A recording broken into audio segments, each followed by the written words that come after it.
All right.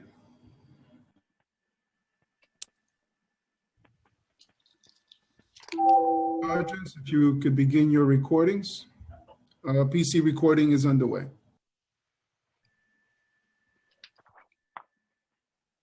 Recording good. Backup is rolling. Sergeant Jones, if you would go ahead. All right. Good morning, everyone, and welcome to today's remote New York City Council hearing of the Subcommittee on Zoning and Franchises. At this time, would all panelists please turn on your videos? To minimize disruption, please place electronic devices to vibrate or on silent. And if you wish to submit testimony, you may do so at testimony@council.nyc.gov. And again, that's testimony@council.nyc.gov. And thank you for your cooperation. And Chair, we are ready to begin. Thank you so much. Good morning. I'm Councilmember Francisco Moya, Chair of the Subcommittee on Zoning and Franchises. I am joined remotely today by Council Members Rivera, Richards, Gredenchek, Barron, and Levin. But before we begin, I would like to note that the preconsidered LUs for the special Flushing Waterfront District proposal are being laid over. Today, we will hold public hearings for the number of preconsidered LU items, including the Bedford Avenue Overlay Extension under ULURP number C200158, ZMK, the Mansion Restaurant Sidewalk Cafe under ULURP number N00078, ZRM, and the 803 Rockaway Avenue rezoning under ULURP number C00056 ZMK and N0057 ZRK, and two zoning actions related to the 312 Coney Island Avenue rezoning proposal under ULURP number C00092 ZMK and N00093.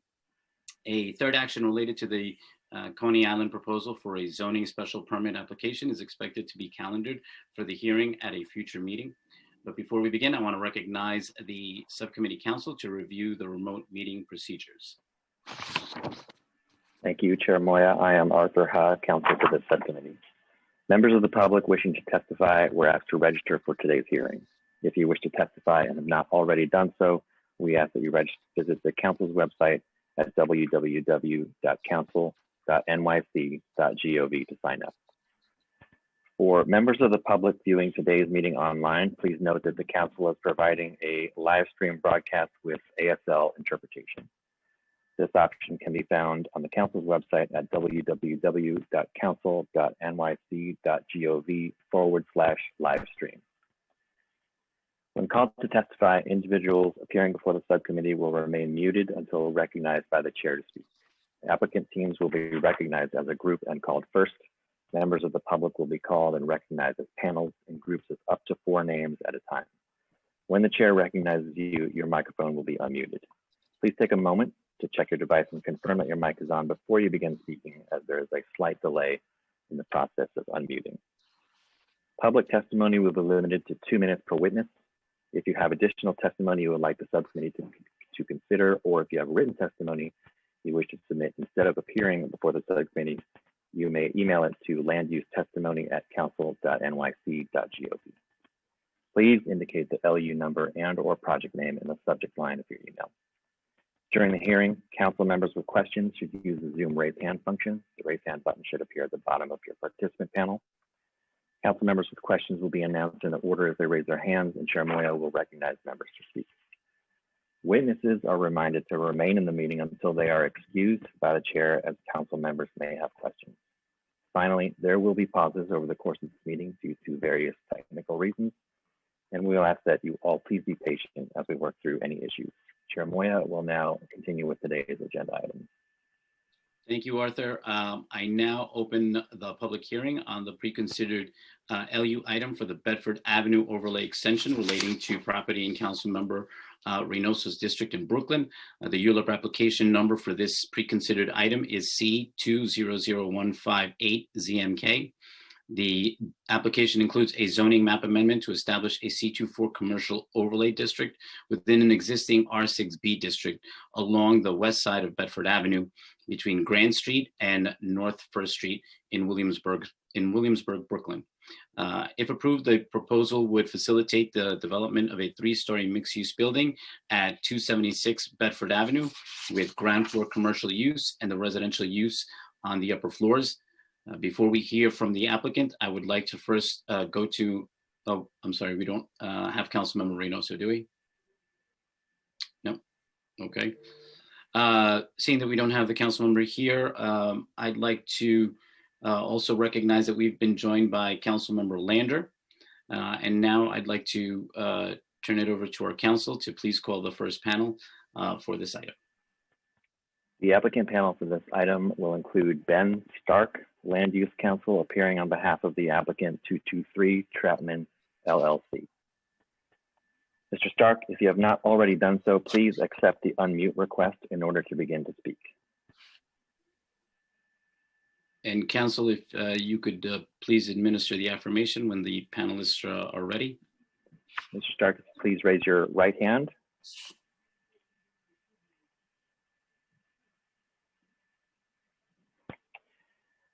Do you affirm to tell the truth, the whole truth, and nothing but the truth in your testimony before the subcommittee and in answer to all council member questions?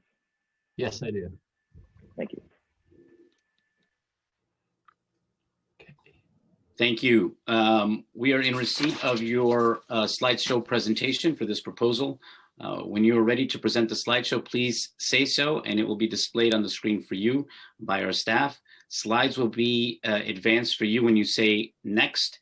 Please note that there may be a slight delay in both the initial loading and the advancing of the slides. As a technical note for the benefit of the viewing public, if you need an accessible version of this presentation, please send an email request to landusetestimony@council.nyc.gov. And now if the panelists would please restate your name and affirmation for the record, you may begin. Thank you, Chair Moya. My name is Ben Stark. I'm Land Use Counsel at Hershon, Singer, and Epstein.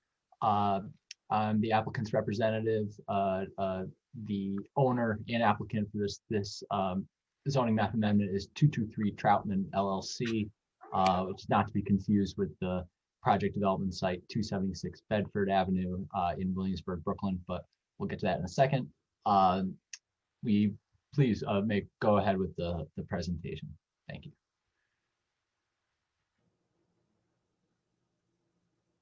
Great, and I'm not sure if I have functionality here, so do I just say next slide, Chair Moya?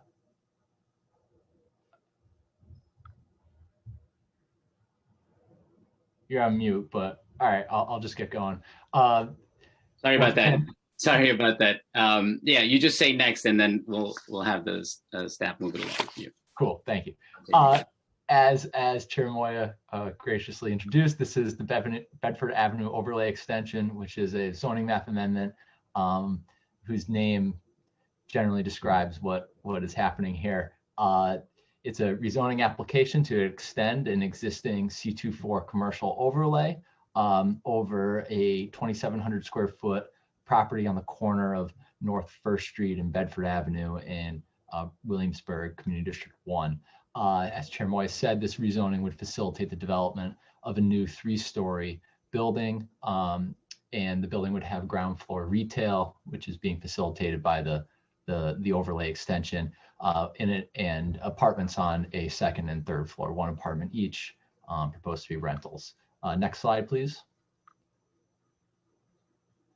Kind of already gone over a few elements of this, but this application is in a way, it's being done to develop a vacant property that is only partially within a commercial overlay on a corner of a retail focused street, Bedford Avenue. The applicant, upon getting into contract for the property, determined that less than 50% of the property was within an existing commercial overlay, and so the zoning map amendment application was initiated to complete the to move the overlay over the entirety of the 2,700 square foot site, so that a full ground floor, so the full ground floor of the proposed building could accommodate retail uses. The zoning map amendment application proposes no change to the underlying R6B designation that governs development of the site. And so the property is permitted today to be developed to 2 FAR and will continue to be permitted to be developed to 2 FAR after this application, or should this application be approved. The proposed building, like I said, 3 stories, 2 residential units, ground floor commercial uses, will be, as we'll show in a little bit, in context with buildings that surround, reaching a height of around 39 feet. No parking or other residential amenities are proposed other than an outdoor terrace for the second unit above part of the commercial ground floor. Next slide. Right, so this is where we are. The map on the right kind of locates you to kind of the border between South and North Side Williamsburg. The vacant property, the property, like I said, is vacant, corner North First and Bedford Avenue. A lot of people know this site in that it's on a very busy street. It gets a lot of foot traffic, and for many years, under a prior owner, had a number of garden gnomes making residence on the lawn. And so every time we've made presentations to people on this project, they've always pointed that out. Next slide.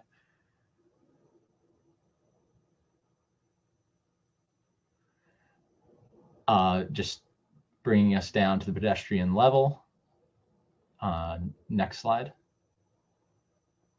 That's looking up North First towards the water. Now kind of looking back, looking south down Bedford, now looking north up Bedford. And leave it here on this on the zoning map, please.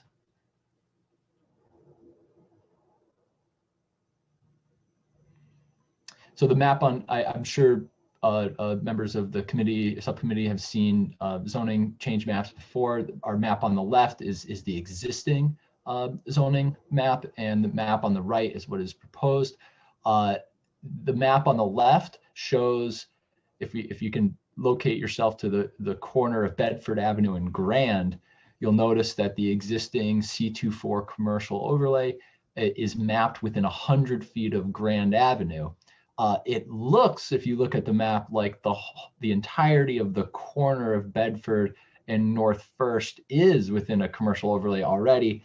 But when a surveyor actually lays out what a 100-foot distance is from Grand Avenue, you'll see that the property on the corner of North First and Bedford isn't completely covered. And so if you look to your right at the other map, you'll see that the proposal is to extend this overlay mapped within 100 feet of Bedford Avenue, as well as being within 100 feet of Grand. Next slide.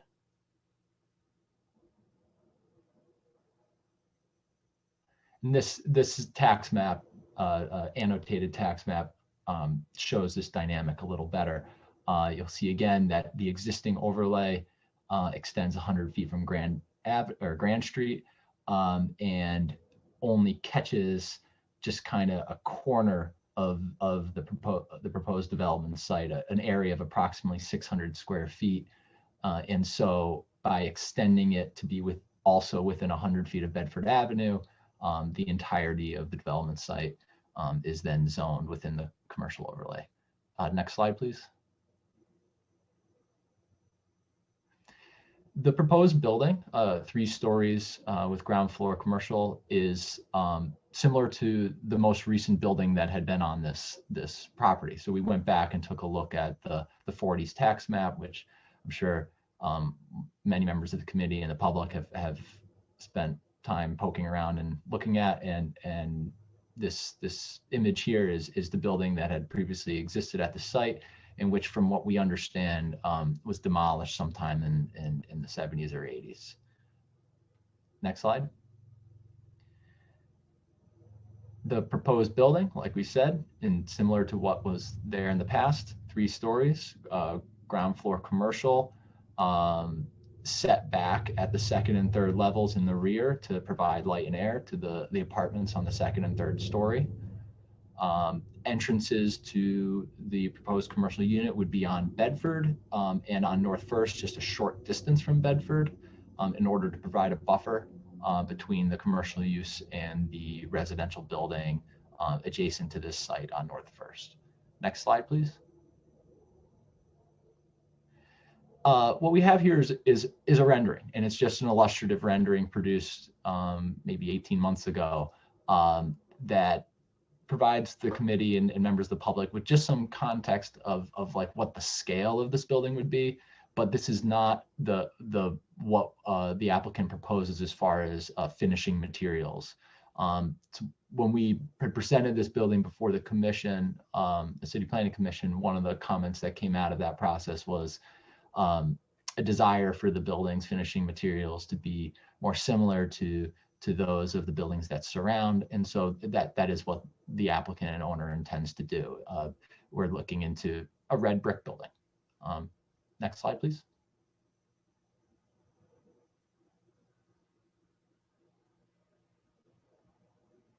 And this is the thought process. This is very recent. So coming out of the commission process, they had us look at the materiality of neighboring buildings, and so that's what we did. And you can see here that we were just starting to look at what's going on next door. The red brick. There's a couple different shades. Like we see this in many areas of the city, but some cool stuff going on here is some brick detailing along the edges, along the parapets, some mixing of materiality along window lintels. These are all the things that the owner is going to do or consider doing when designing a red brick building that is going to be more in keeping with the context that surrounds, while also maybe standing out a little bit. We talked about doing a red brick that is red, but not the exact same red as what's going on next door. Some visual intrigue we think is nice. So next slide.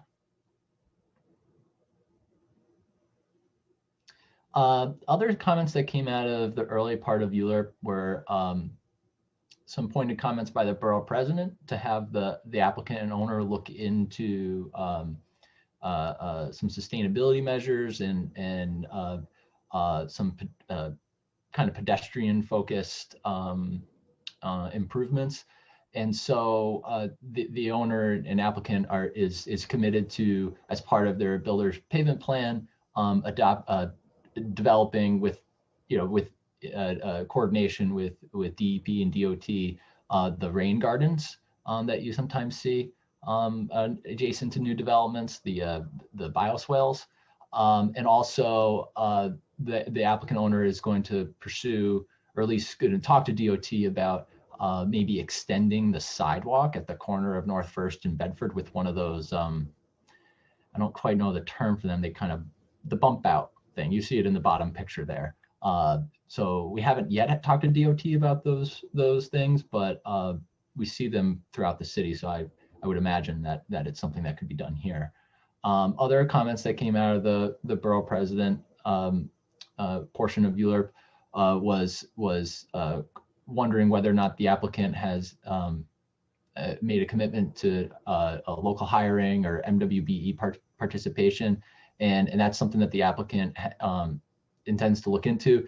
We went back during the borough president process and checked to see if the owner has already been using MWBEs without maybe quite knowing so. And it turns out a number of the subs that he's used on other projects are minority owned, but actually aren't registered as MWBEs. So we've been trying to get a few of these smaller subcontractors registered. It's been kind of an illuminating process, figuring out that it as much as it's easy in some respects for people who are owner operator subcontractors who get up every day and are out in the field. It can be burdensome to find the time to be able to go through these processes. So we're trying to be as helpful as we can to some of these subcontractors so that they can get the recognition that they deserve, and they can be part of maybe public hiring processes in the future. And then also the facade treatment thing is the last bullet here. We already talked about that. Next slide, please. That's it.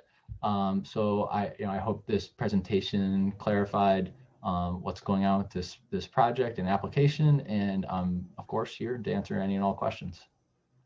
Great. Thank you, Benjamin, for that. Just a couple of questions before we move on. Just how long has the property been vacant? We think from the research we've done that it was in the 80s that building came down. It was owned in our client closed on it last spring. They had been in contract for the first part of like the pre-certification process, and eventually they had to close regardless of what's happening here. The prior owner, I think it was held in a family trust, and maybe that complicated redevelopment. But yeah, it was a long time, decades. Okay. And why was the commercial overlay not mapped over this part of the block historically? Do you know? We don't, I mean, we can't speak for city planning. Personally, so I know I'm on record here, I just think it was missed. I think you see it on the zoning map, it looks like it covers it. I think these are the wrinkles of these processes that zoning maps get drawn and people look at them, okay, we got it. We caught what we wanted to catch. And then when you actually kind of zoom in and really peel back layers of the onion, some things like this fall through the cracks. That's my guess. Got it. And does the applicant intend to develop the property or sell it to a future developer? No. They fully intend to build themselves. This is about the scale of project that they have experience with. Our client has 3 or 4 projects of this size ongoing in the Williamsburg area, all relatively the same typology, 3-4 story buildings with ground floor commercial. That's what their kind of investment strategy is retail.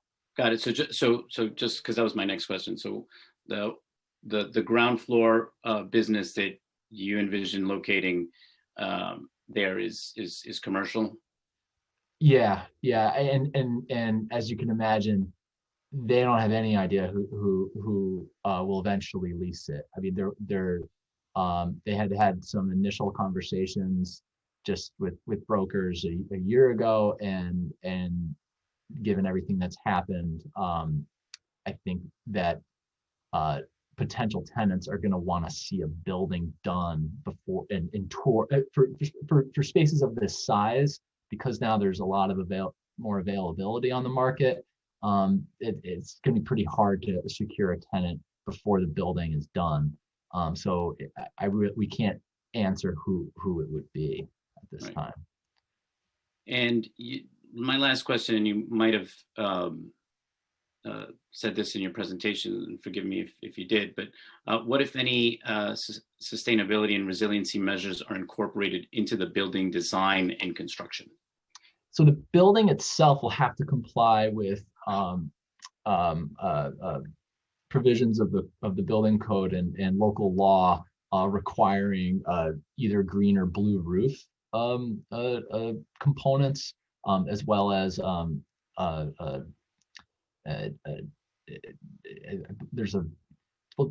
the code in the local law gives you a choice between certain blue roof components and certain green roof components, and they haven't gotten to that part of the design process to actually decide which one. But the building will comply with the local law requirements that ensure that the building will be definitely more sustainable than existing pre-war buildings that neighbor it. Great. That's it for me. So let me turn to our council to see if there's any members who have any questions, please indicate by using the raised hand button. And I just wanted to turn it over to our council to see if there's any council members that have any questions for this panel. Chair Moya, Councilmember Grodenchik has a hand up for a question. Just one quick question. Thank you, Mr. Chairman. Thank you, Arthur. You mentioned a rain garden. Who's going to be responsible? That's my cat, by the way. Who's going to be responsible? He has too much food. That's why he's complaining. Who's going to be responsible for the rain garden maintenance? You know, in various parts of the city before COVID, I've seen that they are not maintained as often as they are maintained. I'm getting a load of them in my district because of a consent decree. And I'm just curious about, will the owner be responsible? Is DEP going to be responsible? Or have you gotten that far? That's a really good question. I don't know the answer to that. That's something we can definitely follow up in writing and provide an answer there. I would appreciate that. I mean, I'm as a member of the public, I'm curious, is that part of the, like the shovel your snow dynamic as a neighboring property owner? I don't know about that. So it's something maybe not necessarily for this committee. It may be for the environmental committee, but I thank you for your candor. Yeah, I'll look into that and we'll follow up in writing. Thank you very much. Thank you, Mr. Chairman. Thank you. Are there any other members with any questions? Chair Moya, no, I see no members with questions at this time. There being no further questions, the applicant panel is now excused. Council, are there any members of the public who wish to testify on the Bedford Avenue application? Yes, Chair Moya, there is one public witness currently signed up to speak. We will now hear from that first witness, who will be Linda Brilliant. And Ben, you're excused. Thank you so much for your testimony today. Thank you, Chair Moya, and thank you, members of the committee and council. Great. Thank you. And staff. Thank you. Thank you. And now, members of the public, who you will be given 2 minutes to speak. Please do not begin until the Sergeant at Arms has started the clock. And if the first witness is ready, you may begin.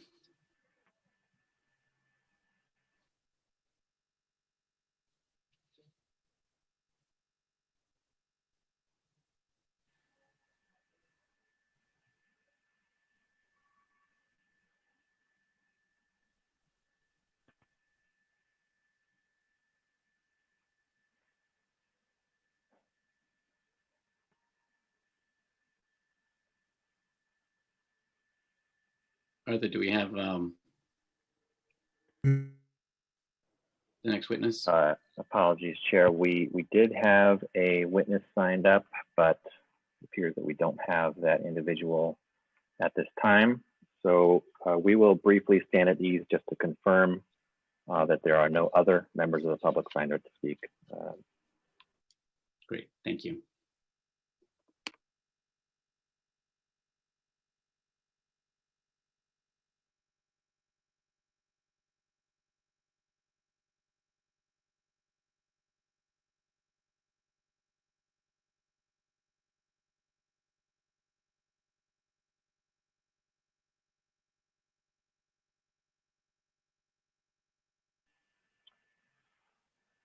Pardon me, Chair Moya. Thank you. There are no other members of the public. There are no members of the public signed up to speak on this item. Okay.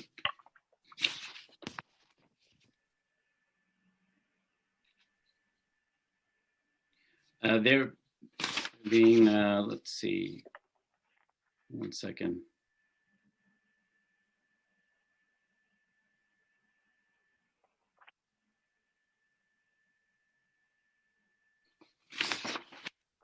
If there are no other members of the public who wish to testify on the pre-considered LU item for the Bedford Avenue overlay extension, please press the raise hand button now. The meeting will stand at ease. We'll check if there being no other members of the public. I apologize for that. Seeing that we have no members of the public who wish to testify in this item, There will be no other members testifying on this item of the Bedford Avenue Overlay Extension Proposal. The public hearing is now closed and the application is laid over.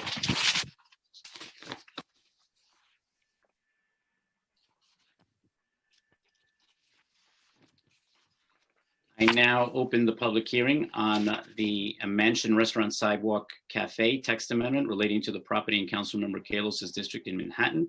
The ULURP application number for this pre-considered item is N00078ZRM.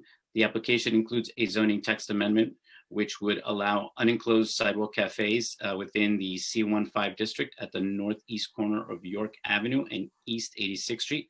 If approved, this action would facilitate subject to a separate sidewalk cafe licensing process through the Department of Consumer and Worker Protection, formerly the Department of Consumer Affairs, an unenclosed sidewalk cafe with 23 tables and 47 seats accessory to the Mansion Cafe located at 1634 York Avenue. Council, if you could please call the first panel for this item.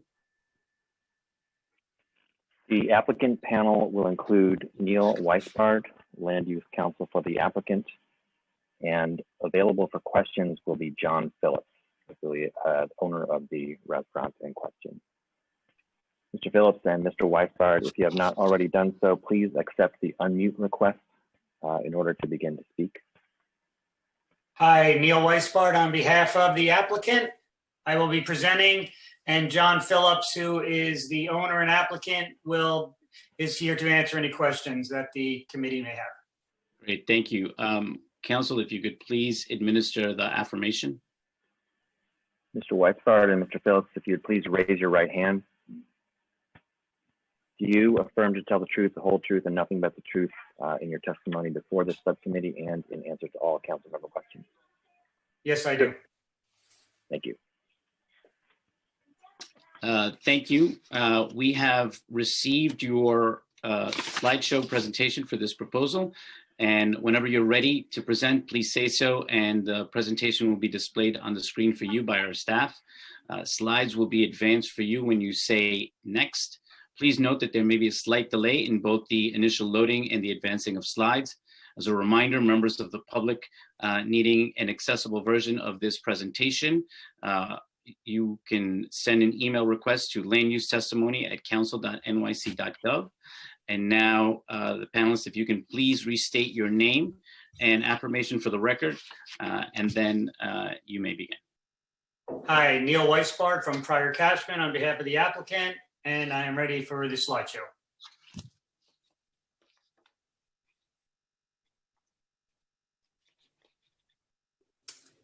So I appear before you on behalf of the Yorkville Mansion Inc., which is located, the Mansion Restaurant, which is located at 1634 York Avenue. Next, please. The application seeks an amendment to section 1441 of the zoning resolution to allow an unenclosed sidewalk cafe on the north side of East 86th Street within 125 east of York Avenue. The application only seeks an unenclosed sidewalk cafe, and enclosed sidewalk cafes will still not be permitted pursuant to this amendment. Next, please. This area was determined based on the following land use considerations. Next. Primarily to coincide with the boundary of the C15 commercial district on the north side of East 86th Street. And this is typically the case with sidewalk cafe regulations. They are mapped within a commercial overlay, approximately 125 feet from a wide avenue. Next, please. Sidewalk cafes are already permitted on both York Avenue and East 85th Street, but only within the C15 commercial district. So there is no need for the text amendment to apply to such area. Next, please. Sidewalk cafes are permitted on both York Avenue and East 87th Street, again, within the C15, and therefore no need to extend the text amendment to such area. Next, please.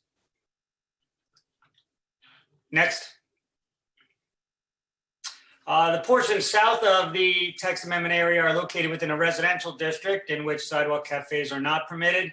So that area was not included as well. Next, please. Next. Also, it's on the south, the C1 district on the south side of East 86th Street is being developed with a long-term care facility with only residential uses. So that's why this area was excluded as well. Next, please. Next. There was a environmental assessment statement prepared as part of the city planning application, and it took a hard look at all the impacts and found that unenclosed sidewalk cafes could easily be accommodated on that stretch without negatively impacting the flow of pedestrian traffic, and it would complement existing commercial uses, enhance the streetscape, and bring more vitality to the area without inhibiting pedestrian circulation. Next. And the EARD from city planning held that there will be no significant effect and issued a negative declaration. Next. As demonstrated by the tremendous outpouring of support, including a favorable recommendation from the Community Board, City Planning Commission, and Borough President Gail Brewer's favorable recommendation, in which the Borough President held that the proposed text amendment will be a true added benefit to the surrounding area and add to the public welfare. Next, please. And based on these considerations, that's the land use justification for the proposed text amendment area. Next, please. I know that it was mentioned that the cafe will have 23 tables, but based on some of the concerns from the community board, the layout has been reduced to 10 tables and 36 chairs. I know that's not really subject of this text amendment, but we wanted to let everyone know that that's the proposal right now. 10 tables, 36 chairs with a removable railing and a retractable awning. Next, please. Here's a plan of the site. Next, please, the next slide. So as you can see, there is ample room between the proposed area where the sidewalk cafe will be located, and on the sidewalk, there will be a minimum of 8.5 feet from a tree planter, but primarily the open space is 13 feet 1 inch. And as we move on, I'll show you some photos that evidence this. Next, please. This is the area where the cafe will be located. The yellow tape indicates the boundary of the sidewalk cafe. Next, please.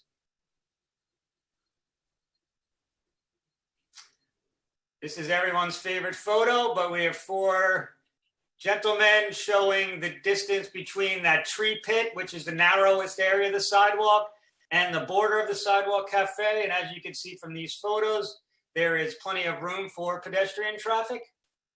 Next, please.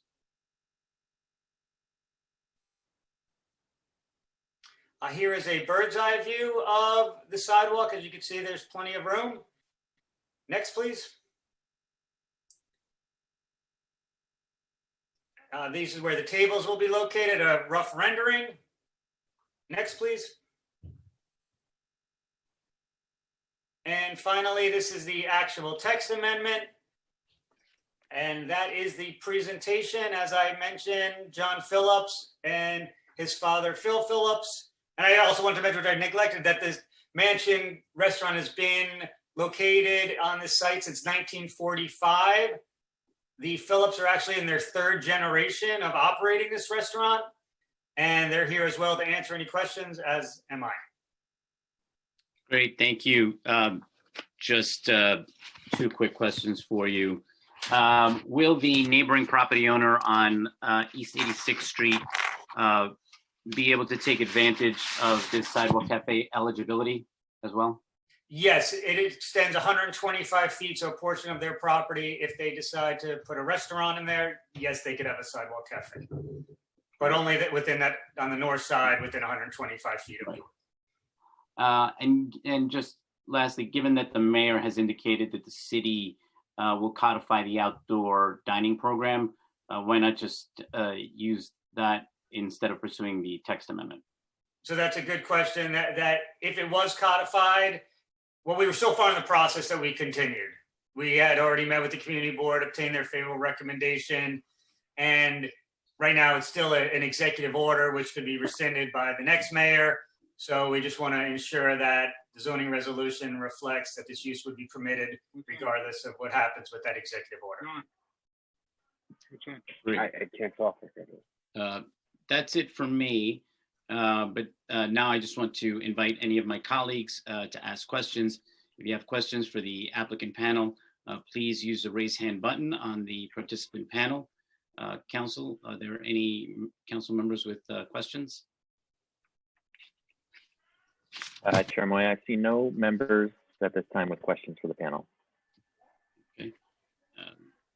There being no further questions, the applicant panel is excused.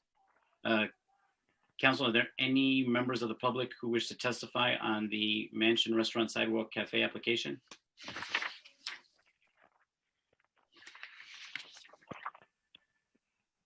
Chair Moya, there are no public witnesses signed up to speak on this application.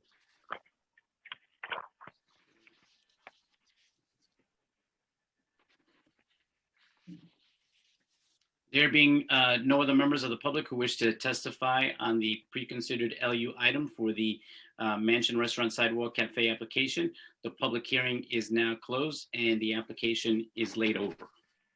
Thank you very much for your testimony today. Thank you. We will now move to LU 803 Rockaway Avenue rezoning. I now open the public hearing on the 803 Rockaway Avenue rezoning relating to property in Councilmember Barron's district in Brooklyn. The ULURP application number for these preconsidered items are N20057ZRK and C200056ZMK. The application includes a zoning map amendment to change an M11 district to a mix of M14 to an R7A and an M14 and R6A districts, as well as a zoning text amendment to establish the special mixed use district MX19 to modify certain use regulations in the MX19 district and to establish a mandatory inclusionary housing area utilizing option 1.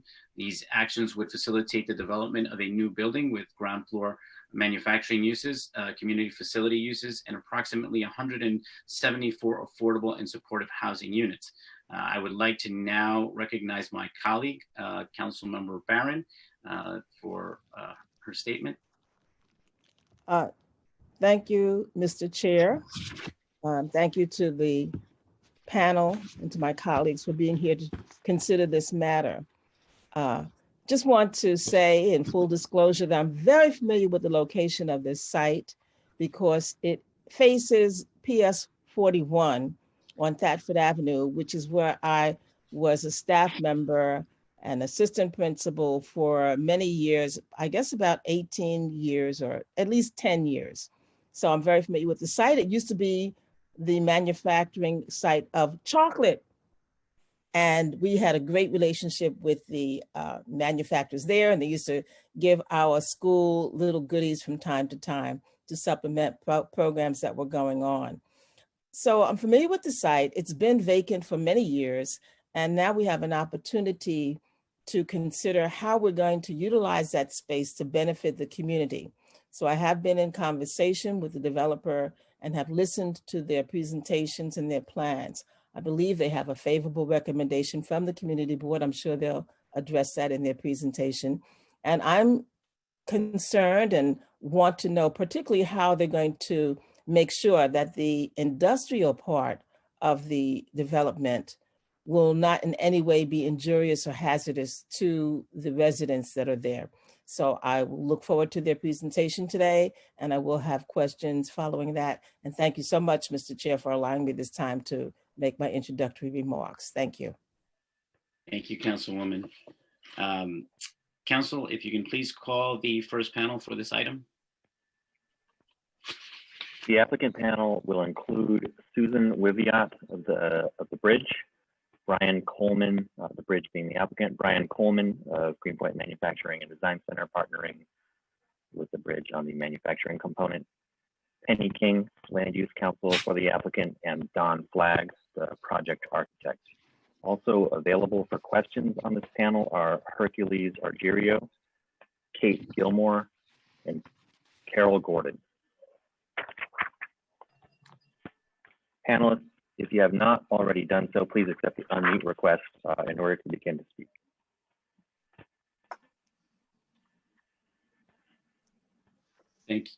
Thank you, Arthur. If you could please administer the affirmation. Panelists, please raise your right hands. Do you affirm to tell the truth, the whole truth, and nothing but the truth in your testimony before this subcommittee and in answer to all council member questions? Yes. I do. Yes, I do. Yes. Thank you. Thank you. We have received your slideshow presentation for this proposal, and when you are ready to present it, please say so, and it will be displayed on the screen for you. Slides will be advanced for you when you say next. Please note that there may be a slight delay in both the initial loading and the advancing of slides. Members of the public needing an accessible version of this presentation are asked to please send an email request to landusetestimony@council.nyc.gov. And now, panelists, if you can just please state your name and affirmation for the record. And with that, we may begin. My name is Susan Wiviat. I'm the CEO of the Bridge, and I will be presenting the slide presentation, and the other members of the panel will be available to speak in more detail about some of the questions that I'm sure people will have. So we can start the slide presentation. Great. First of all, thank you, Chairman Moya, and thank you, Council Member Barron, who we have met with on a number of occasions to talk about this project and to get her input. And yes, we did get a favorable recommendation from the community board. We've also we've been working very closely with them over the course of this, developing this project. The development team includes the Bridge. We're a nonprofit organization that works with people with mental illness. We provide housing as well as treatment services.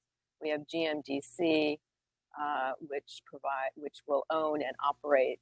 It's also a nonprofit, own and operate the commercial space. Mega, who is our construction partner, and Think, our architect partner, and I particularly like to recognize Penny King, who's been our counsel on this project. As you can see, this is a rendering of the building bounded by Rockaway Avenue and as council member mentioned, Thetford Avenue, and then Newport in the front. It's the ground floor space is the manufacturing space, and then 2 residential towers with a large outdoor space on the roof of the manufacturing space for the use of the residents of the building. Next slide, please.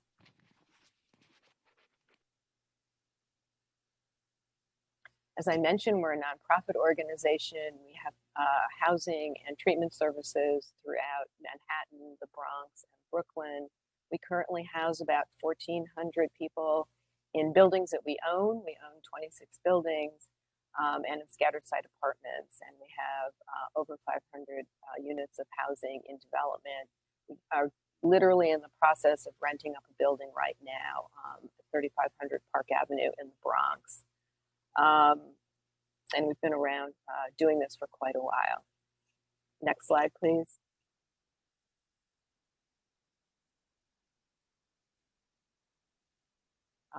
Like the Bridge, GMDC is a nonprofit real estate developer. They develop multi-tenant manufacturing buildings. Usually they repurpose existing buildings. In this case, it will be for the first time new construction for them. They own and manage over 700,000 square feet of affordable manufacturing space. As I mentioned, like the Bridge, they're a nonprofit, so it's 2 mission-driven nonprofits working together to develop a project which we think will bring a lot of benefits to the community. Also, the last point here, the vast majority of GMDC workers are New York City residents. They live often near the facilities, and they, pay taxes and create jobs in New York City. Next slide, please.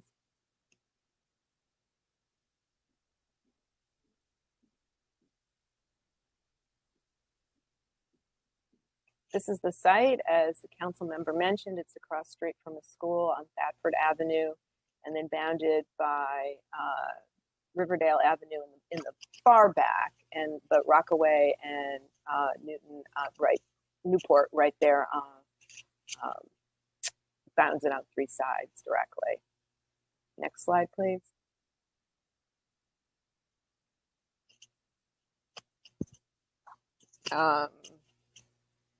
This is a version. I just want to say one other thing about the site. The last slide of the site, which is it is 2 blocks south of the Rockaway Avenue subway station. So it's actually very accessible. There's also a lot of buses that run in the area. It's very accessible to people that will be living in the building. This is a rendering of the ground floor space. There's, as you can see, 3 entrances. The GMDC entrance is on the will be on the Rockaway Avenue side, which is the more commercial side. That's where the people who are working in the manufacturing spaces will come and go. On the Thetford side, as you can see where the arrow is, that is the community facility entrance. There is a small community facility space. We have had numerous conversations with Community Board 16 about what they would like to see there. And I think there's a lot of enthusiasm for trying to identify some sort of financial services institution like a credit union that would be an appropriate tenant for a community facility space, but would bring some services to the community that they really feel they need. And then on the Newport side is the entrance to the building. People will walk into the building and either using the stairs or the elevators, it's a wide open stairway, will be able to go to the second floor where there's the outdoor space, also the offices for the bridge, and all of the amenities for the building, such as the community rooms, the laundry room, the computer room, and all of those are adjacent to the outdoor space. Next slide, please. So this is the Thetford Avenue elevation. As you can see, as you'll see on both on these slides, with the elevation slides, the manufacturing extends to the street line so that we can maximize essentially the amount of manufacturing space. But the buildings, the taller parts of the buildings themselves are set back and then angled, so it's not so bulky on the street front, and sort of, visually it's a little less, it feels a little less bulky. We have, had some discussions with the council member about the materials. It's going to be an all brick building, using a couple of different colors of brick, again, to create some visual interest so it's not so monolithic. And then some colored bricks on the ground floor along with the windows around the manufacturing spaces. It's not retail space. These manufacturers do not sell directly to the public. And so wide open windows, while they're working, wouldn't really work, but we did create some windows at the top and along the sides just to make it seem a little more open and to create a little more interest as people are walking along the street. Next slide, please. Again, it's a little hard to see here, but similar to the other side, the residential part of the building is set back and angles. It is 7 stories on the Rockaway side and 6 on the Thetford Avenue side. And again, there's the windows and the colored brick at the street level. Next slide, please.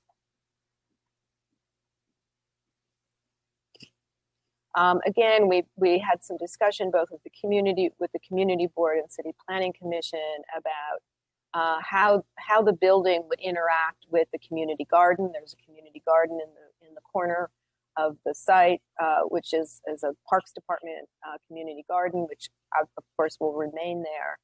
And so we wanted it to have the interface between the garden and the building be welcoming and accessible. And so we worked to create the windows along the building adjacent to the garden. They're a little higher up, so people won't be looking right in at the residence, but it will create some opening, also some light in the corridor. You can see where the little 700 is there. That is the building entrance on Newport Avenue. So the residents of the building will be coming in and out of that entrance. And then the front brings a lot of light into the lobby and up to the second floor, that the walls of windows right there. Next slide, please.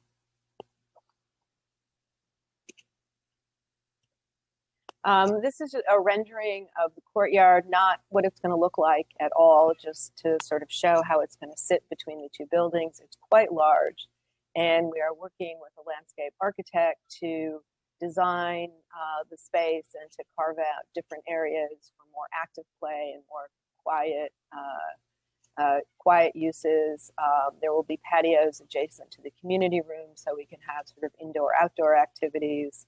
And spaces for the clients. We will also have some urban farming activities on the roof where the residents of the building can plant fruit and vegetables and flowers. And we have an ongoing relationship with the Horticultural Society of New York, and they work with us on a lot of our urban farms, working with the clients to engage them in horticulture and in how to utilize the various things that they're growing. Next slide.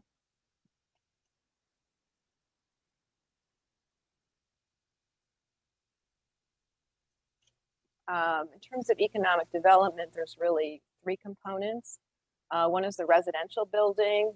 The building itself will support, the residential building will support approximately 20 professional, paraprofessional, and maintenance positions in the residential programs. And we have had some discussions with the council member and with Community Board 16 about how we will do outreach and job fairs around ensuring that the local community knows of the availability of those jobs and is in a position to apply for them. GMDC estimates, based on its experience, that the 39,000 square foot space will generate approximately 35 light manufacturing jobs. And MEGA will be partnering with Building Skills New York and coordinating with Hire New York City and the community-based organizations to maximize local and MWBE hiring. And I'm sure they will be glad to talk a little bit more about that in more detail after the formal presentation. They have, done a lot of thinking around how to work with the community around hiring. Next slide, please.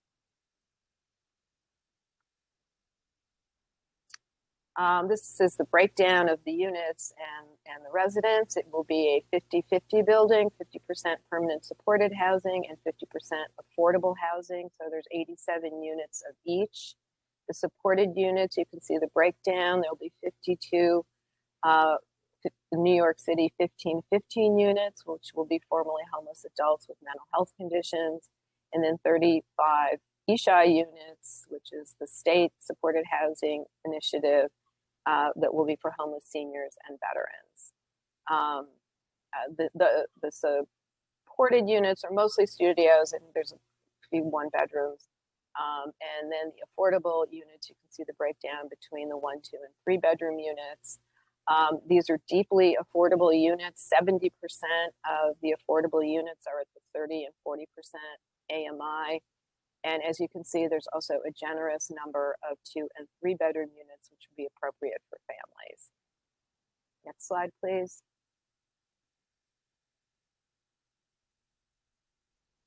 These are the land use actions, which you're familiar with, changing the M11 district to an M14 R6A and to an M14 R7A, one being for the Thetford side and one being for the Rockaway side, and also establishing a special mixed-use district, and then requesting a zoning text amendment for the purpose of amending the restrictions for certain uses in the mixed-use district, which has to do with the manufacturing and establishing a mandatory inclusionary housing area.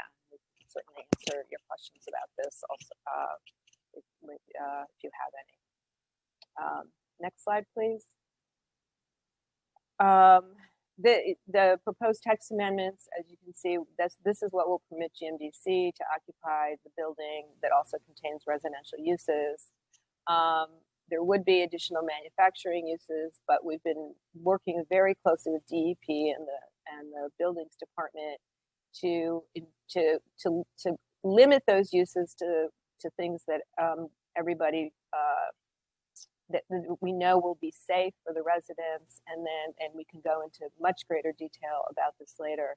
We have included significant mitigation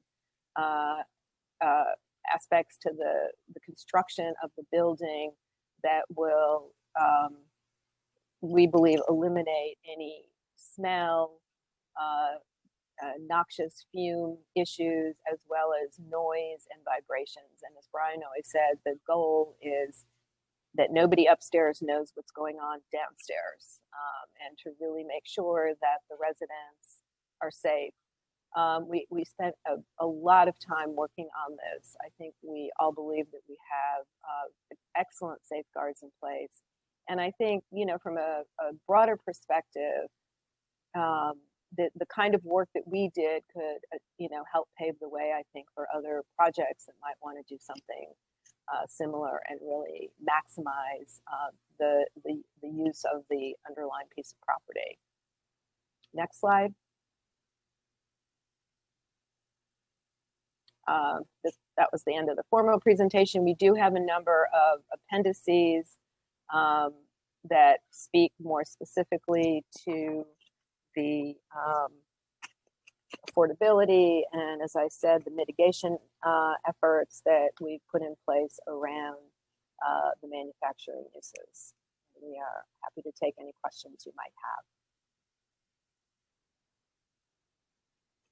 have. Thank you. Thank you, Susan. I just got a couple of questions before I turn it over to Councilmember Barron. I know you touched upon this in your presentation, but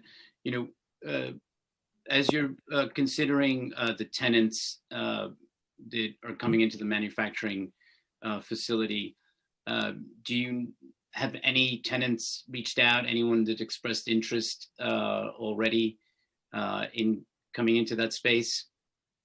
I'm actually going to let. I think the answer is no, because it's really too early, but I'm going to let Brian speak a little bit about the success in attracting clients and their current spaces right now. Good morning. This is Brian Coleman from GMDC. No, we haven't marketed this space yet because, frankly, we don't plan on closing on the project until June, and then we'd have almost 2 years of construction. So it's a bit premature to market the space to the type of tenants that generally occupy one of GMDC's facilities. Right now, GMDC is more than 95% occupied. As you, I think, all are aware, there have been some recent zoning changes in the Brownsville and East New York area that is going to adversely affect existing manufacturers. So we do not anticipate any problems in leasing the 40,000 square feet or so that we'll have when the project is complete. Got it. And I know you spoke at length about the MWBE process, which is always good to hear.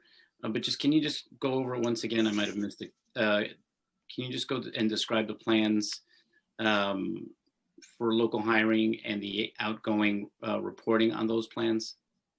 Yeah, I'm going to let Hercules respond to that. And I don't know if we can pull up the appendix. There's an appendix in the back, a slide that that outlines some of that. It's you go back to scroll. You start scrolling through. I think it's the second slide, maybe in the appendix. Not that one. Next one. There we go. Okay. Yeah. Yes, hello. My name is Hercules Argiri. I'm with Mega Contracting, and thank you very much for having us and listening to our presentation. So Mega has been a long builder the area, and we have successfully collaborated with local groups, both on hiring and the MWB efforts. As far as local hiring, we have a couple of projects that are not actually in the community board, but they are in neighboring the community board 5, and we have hired over 20 workers on those sites. There are the 50 Pennsylvania Avenue site and the 405 Dumont Avenue site. So what we do is we collaborate with local partners, and through building skills, we collect resumes and vet resumes. We have to get them through Hire NYC, which is mandated by our HPD contract, and we set preferential priorities to local workers.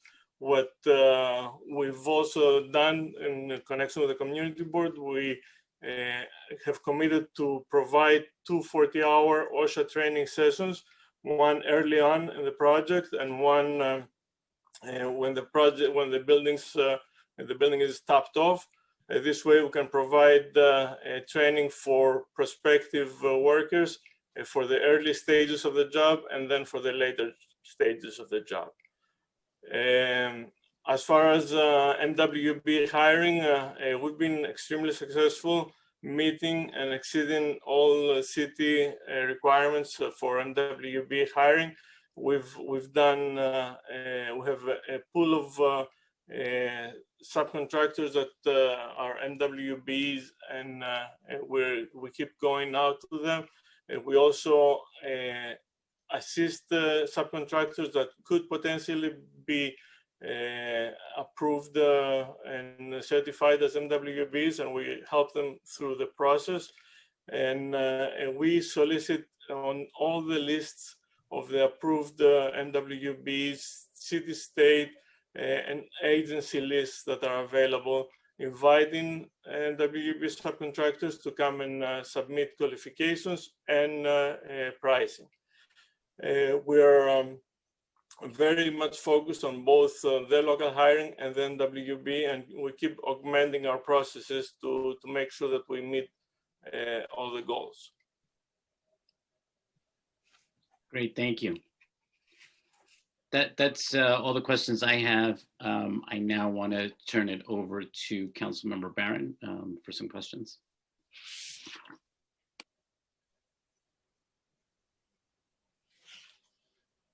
Thank you, Mr. Chair. You asked some of the very important questions that I was going to ask, and I thank you for that. Now, in terms of the positions that you've been able to prepare through your own training for community residents through OSHA and such, what have been some of the titles that these hires have been able to fill? What are the job titles that they have when you talk about local hires in your construction? What are their titles?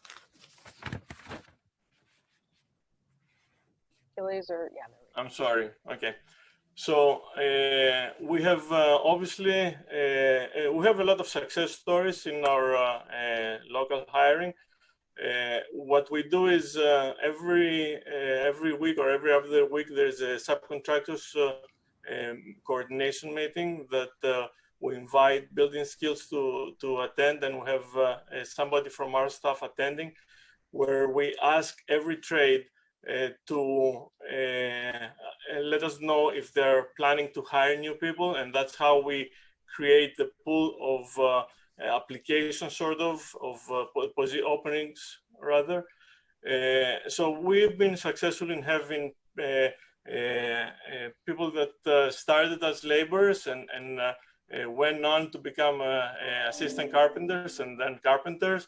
We have people working with our plumbers as starting as helpers if they don't have any experience, and then if they're successful, they move on and become plumbers or electricians. So it's we obviously have some people doing general conditions, so cleanup, and that's a starting place for many folks that have not been in the construction site before.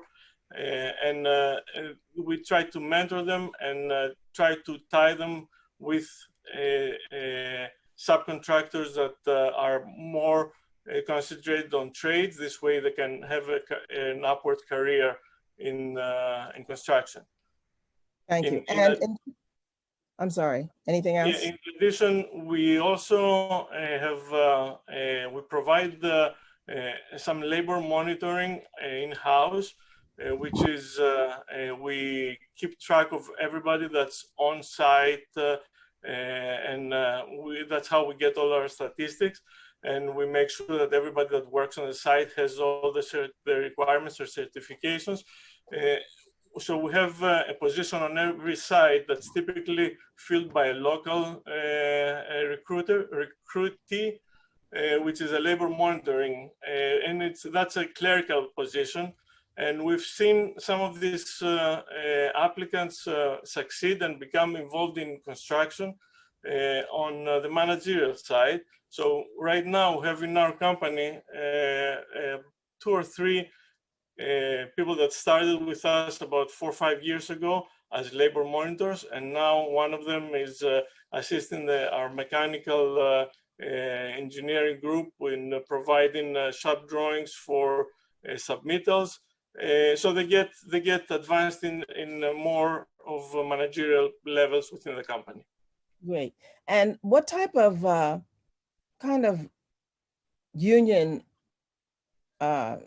labor do you expect to have as a part of this position, a part of this development? So the financing for this development is non-prevailing wage financing. We are an open shop company, so we invite both union and non-union companies. Typically on a project like this, most of the trades will be non-union because of the non-prevailing wage.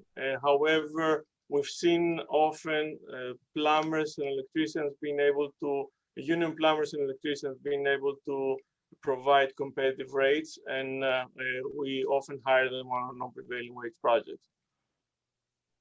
Okay, I'm very concerned that we just don't think that because this is a project with funds that come from the state and the city, that we can't involve unions. I hope that we don't have that kind of precluding that they will not. Absolutely not.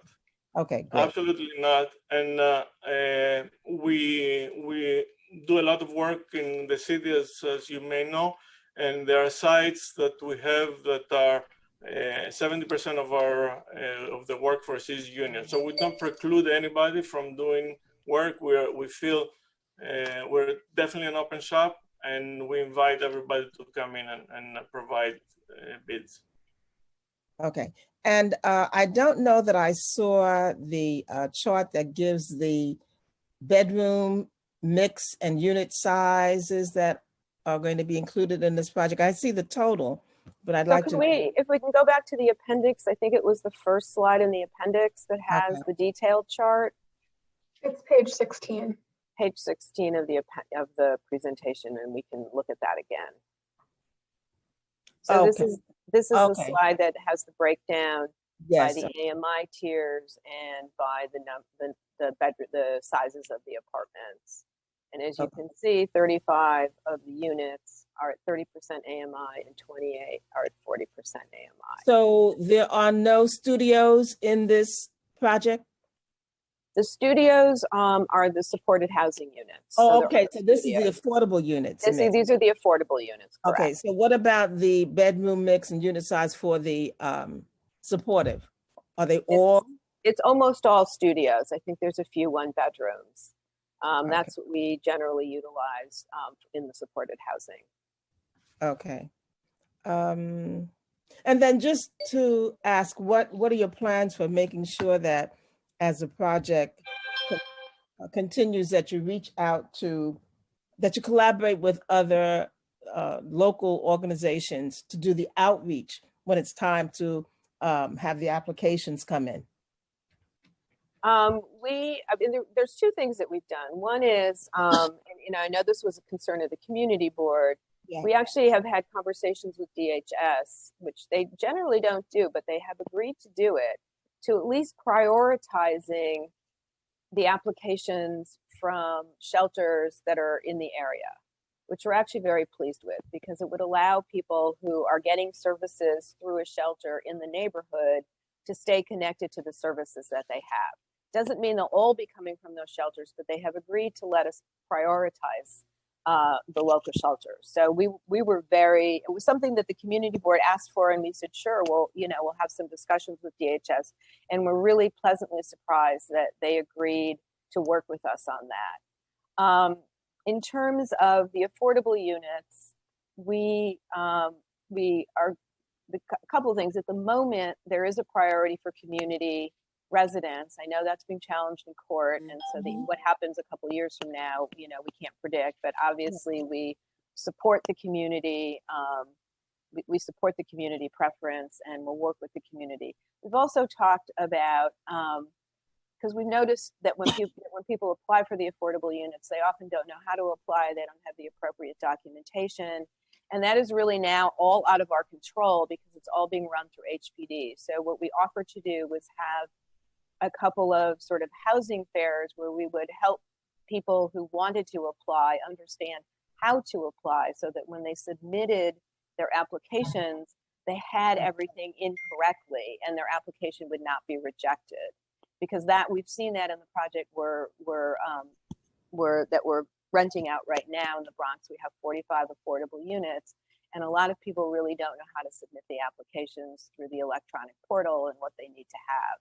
So we're totally, we're willing to work with the community in any way we can to advertise locally, to work through the community board and any other nonprofits that want to work with local community members around understanding the process for applying for the affordable units and providing assistance to them so that they can apply successfully.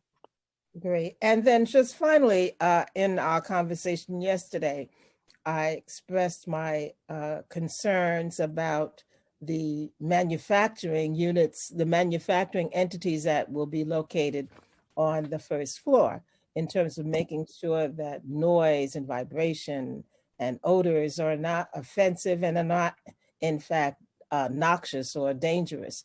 So I did see something in your presentation that talked about that this was subject to restrictive declaration requirements of the DEP approval. So can you talk a little about what that is?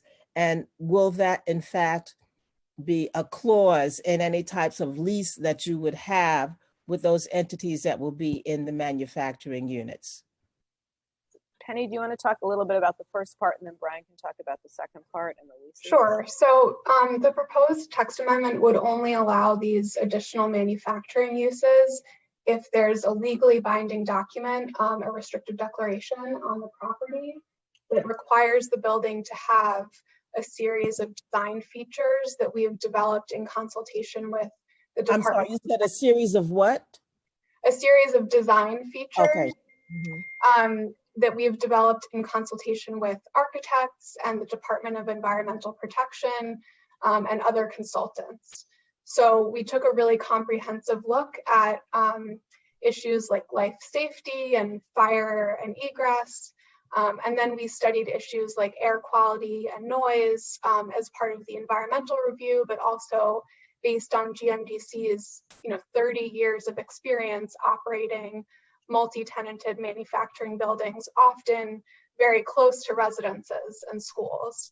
So I'm happy to talk more about the specific measures, but this has been really carefully vetted by a big team. And we have two very mission-oriented nonprofits here that are really dedicated to making sure that these uses can coexist successfully. Brian, do you want to talk about the leases for a second and what's going to Sure. I'll jump in and talk about the leases. GMDC runs a tight ship. As Petty mentioned, we've been around for 30 years. And in part of the process of making sure that we were going to mitigate any type of odor, noise, or any type of pollution or anything that might bother the tenants in this project, we actually shared with DEP the addresses and essentially very detailed information about how our existing buildings operate. And we were comfortable doing that because we run a tight ship. Our leases require that our tenants adhere to all rules and regulations. And frankly, unlike a lot of landlords, we welcome the fire department, the building department, and Department of Environmental Protection into our buildings because they essentially serve with us as policing mechanisms to make sure that our tenants are operating in a clean and safe manner. Certainly, we'll even be more cognizant of that here because we're actually mixing residences above the manufacturing space. So we'll be more zealous than ever in making sure that our tenants who have written obligations in their lease adhere to those obligations. And just finally, those manufacturing spaces are all on the Rockaway Avenue side? They No, cover the Go ahead. No, go ahead, Brian. No, go ahead. The manufacturing spaces cover the large majority of the first floor of the entire facility, except for a carve out on the first floor for the ground level lobby for the bridges units, and also a carve out for the community space on Newport. Manufacturing space cover the large majority of the ground floor. But it's important to recognize that we wanted to make sure that we had as few as apartments as possible above the manufacturing space. So a large majority of that level that's directly above the manufacturing space are common areas or areas that will not be full-time occupied, meaning that there'll be offices and meeting rooms and bathrooms and laundry facilities and whatnot that'll be shared by the facility. So in our design, working very closely with our architects, we tried to mitigate that issue as much as possible by limiting the number of units that are directly above the manufacturing. And the other thing, that covers the whole ground floor, but the only entrance for the manufacturing space is on the Rockaway side. Correct. Okay.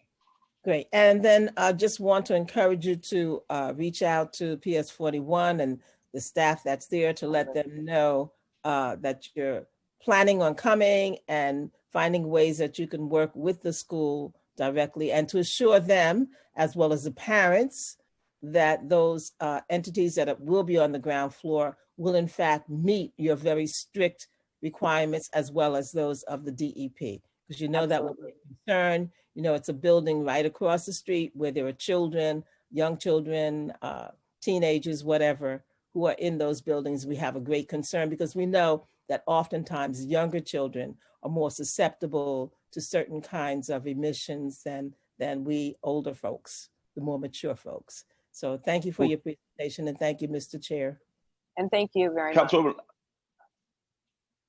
Yes, did you have something else? Yeah, I was just going to jump in and say that the existing facility, which is being demolished for our new facility, has its loading dock directly across the street from the school.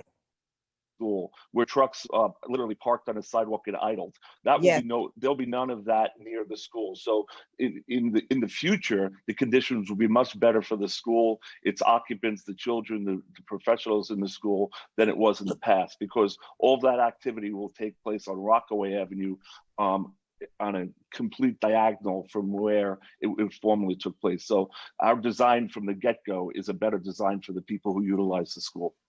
Great. Thank you so much. Thank you, Mr. Chair. Thank you. Thank you, Council Member. I now invite my colleagues to ask questions. If you have questions for the applicant panel, please use the raise hand button on the applicant panel. Council, are there any council members with questions? I see no members with hands for questions at this time. Great. There being no further questions, the panel is excused. Thank you very much. Thank you. Thank you, everyone. Council, are there any members of the public who wish to testify on 803 Rockaway Avenue rezoning application? Yes, Chair Moya, there are two public witnesses who have signed up to speak on this item. Witnesses should please note that once you as a panel have completed your testimony, you will be removed together as a group, and you may continue to view the live stream broadcast of this hearing at the council's website. We will now hear from the first panel, which will include Jennifer Crescatelli and Scott Burton. Jennifer Crescatelli will be the first speaker, followed by Scott Burton. Thank you. Members of the public will be given 2 minutes to speak. Please do not begin until the Sergeant at Arms has started the clock.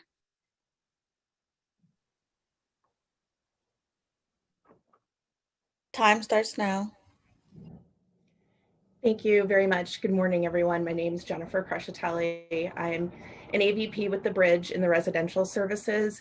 And I thought it was very important to take just 2 minutes today and tell you a little bit about some of the things that we do for our clients who live in our supported services. The Bridge has operated mixed housing before with community residents and our Office of Mental Health clients. And I think it's important to understand how we support the folks who are living within the community. Some of the examples of our services that we provide are twice monthly visits from a case manager.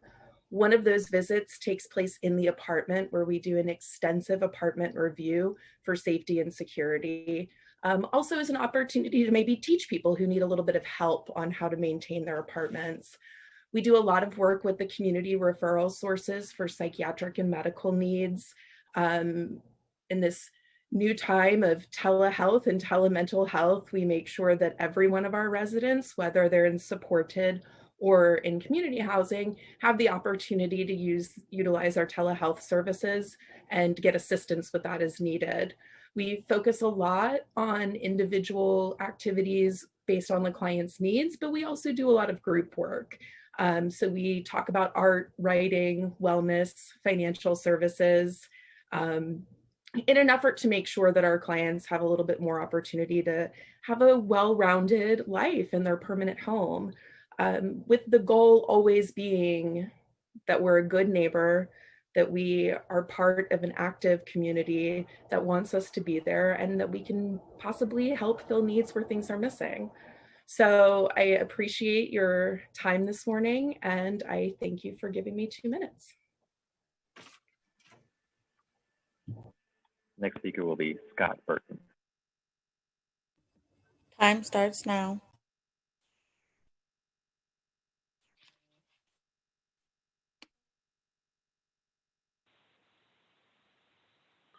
Good morning. My name is Scott Burton. And first of all, I want to say I appreciate having this opportunity to speak on my behalf and others who are part of the Bridge program. I've been able to live a great life with the Bridge housing. I've been with the Bridge since '98. And I find that the staff that I've had help me are very responsible and respectful of my needs and of the residents and community. I currently live in Brooklyn, which is a graduate status. It's beautiful, quiet. I get along well with the neighbors, and the building is very secure and clean. And any questions that I may have are answered almost immediately. I have no problems with getting along with anyone. I've been here to accomplish many of my goals, and it's been a very helpful environment for me, and I appreciate the staff, like I said, and I just want to say that I am very satisfied, and thank you so much for giving me this time to speak. Thank you. Thank you for your testimony today. Are there any council members that have questions for this panel? Chair, I see no members with questions for the panel. Great. There being no more questions, there being no questions for this panel, the witness panel is now excused. Council is there any other members of the public who wish to testify on the preconsidered LU items for 803 Rockaway Avenue rezoning proposal? If there is, please raise the raise hand button now. We will take a moment to check if there's any members of the public who wish to testify on this.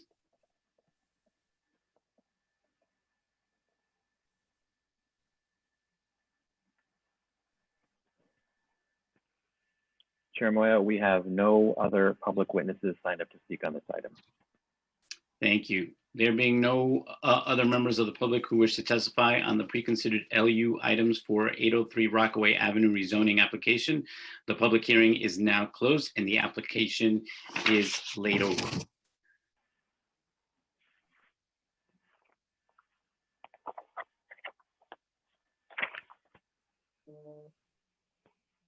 And now we will move to 312 Coney Island rezoning. I now open the public hearing on 312 Coney Island Avenue rezoning proposal relating to property in Councilmember Lander's district in Brooklyn.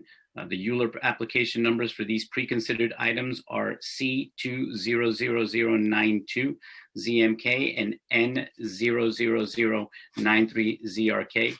The application includes a zoning map amendment to change an existing C82 district to an R8A C24 district within the special Ocean Parkway district, and a related zoning text amendment to modify setback requirements in an R8A district adjacent to Machada Circle, as well as to establish a mandatory inclusionary housing area utilizing option 1 and 2 in conjunction with a third related action, which we anticipate taking up at a future public hearing. These actions would facilitate the development of a new mixed-use building with the approximate height of 14 stories, approximately 278 units, 5,000 square feet of ground floor retail space, and a new 30,000 square foot church facility. At this time, I would like to recognize my colleague, Councilmember Lander, for a statement.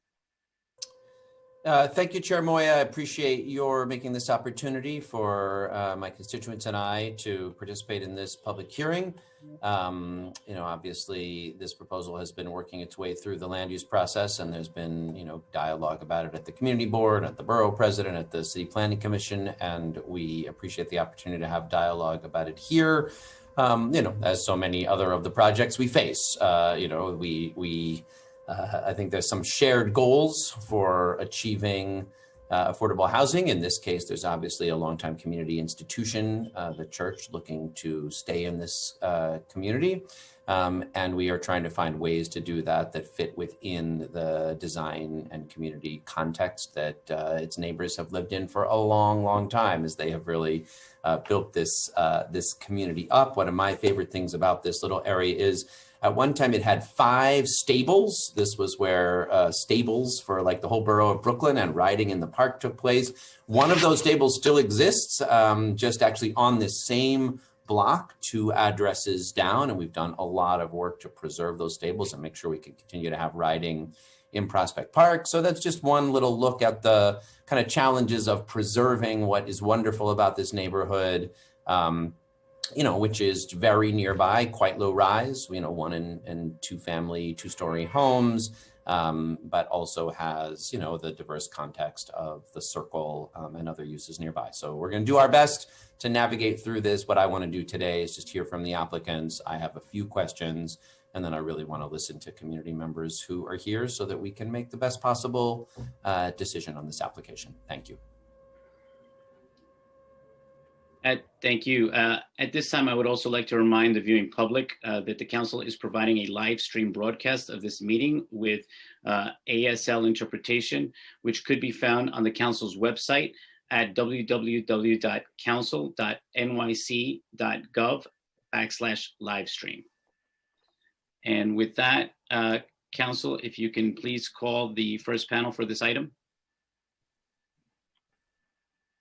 The applicant panel for this item will include Zach Bernstein, Land Use Counsel for the applicant, Morris Jerome, Ray Kazis, Dan Kaplan, project architect.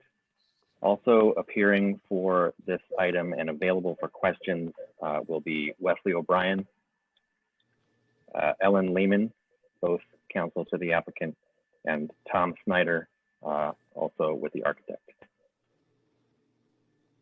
Panelists, if you have not already done so, please accept the unmute request so that you may begin to speak.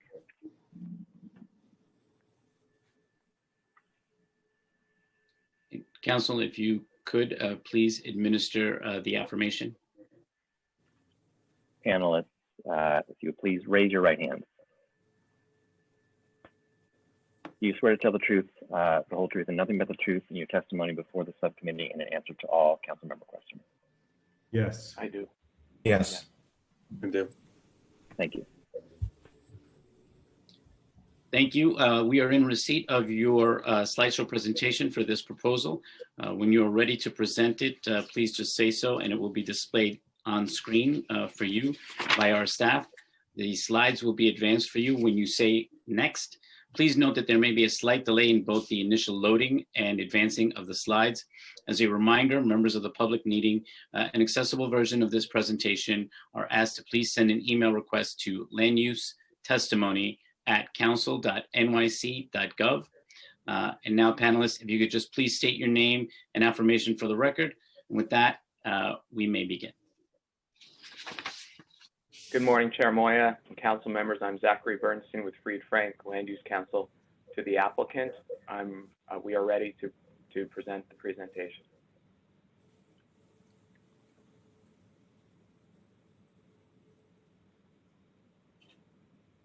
This is an application to facilitate redevelopment of 312 Coney Island Avenue with a new church and school for the International Baptist Church as part of an MIH development, providing approximately 70 new units of affordable housing.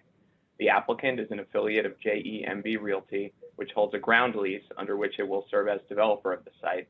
The property is owned by the International Baptist Church. Here with me to present is Morris Jerome, a principal of the applicant, as well as Ray Kazis, pastor of the church. I will give Morris and the pastor a moment to introduce themselves. Next slide, please. Morris Jerome will speak. Good morning, council members. I'm here today representing JEMB Realty, a third-generation family-owned real estate company that was founded by my grandfather, Morris Bailey, in 1980. Our firm prides itself on long-term ownership of our assets, as well as community engagement with all the assets that we own and develop. We have had success throughout our portfolio in incorporating community facilities in our assets. One example being 75 Broad Street in downtown Manhattan, which is home to the first post 9/11 high school known as Millennium High School. Next slide, please. As a lifelong Brooklyn resident, I am very proud of the fact that we are nearing completion of the first modern office building in downtown Brooklyn, known as 1 Willoughby Square. This project was a collaboration between the New York EDC and the School Construction Authority, which is going to provide a 300-seat public school at the base of the building. In addition to that, while building out the FX Fowle floors, office floors, we are successful in having an over 35% MWBE contractor participation and anticipate rolling that out throughout the building as the space is being fit out. We had a great experience with Dan Kaplan, who is here with us today, and have engaged with him to be the architect of record for this all-important corner on Prospect Park. We have worked with city planning as well as the council member to provide a design that we feel we should all be proud of. It brings much needed affordable housing to the area and provides the long-term viability of the church and school facility. Now here we have Pastor Ray Cruz, who will share our mutual goals for the project. Next slide. Ray Cruz will now take over. Good morning, council members. My name is Ray Kazis, and I've been the pastor of the International Baptist Church since 2008. I've had the privilege of raising my family here in the Windsor Terrace neighborhood, and it's a great community. We are a Baptist congregation, and our church is a diverse community which conducts services in 3 languages, Our membership includes about 30 nationalities. Part of our ministry is a K through 12 school with about approximately 85 students. Well, it was a number of years ago, we started to plan for our future, and we are glad that we found JEMB Realty, who will be ground leasing the property and giving back to us a new and improved church and school. They share our vision of how a new development will be a positive addition to our neighborhood. And thank you for the opportunity to speak this morning. Now back to Zach Bernstein. Thank you, Pastor. Next slide, please.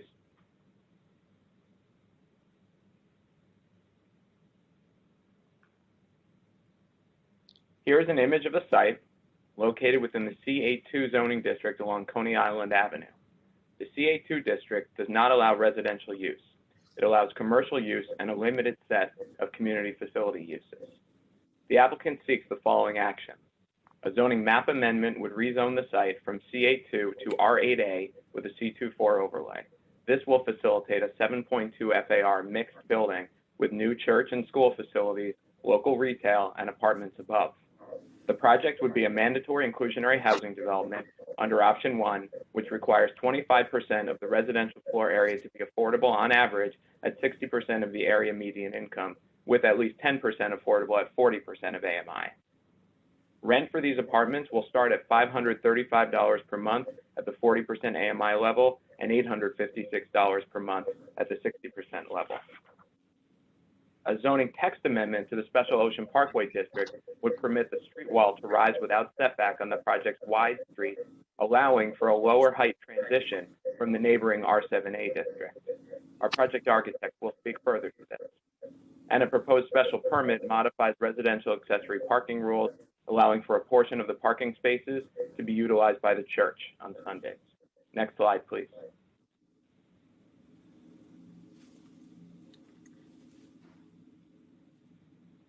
Because the CA2 district does not allow residential use, the only recent private development in the CA2 has been hotel or self-storage uses. That has shaped the context around this site. Here's a photo that I took recently of the new CubeSmart building that now sits right next to our site. Next slide, please.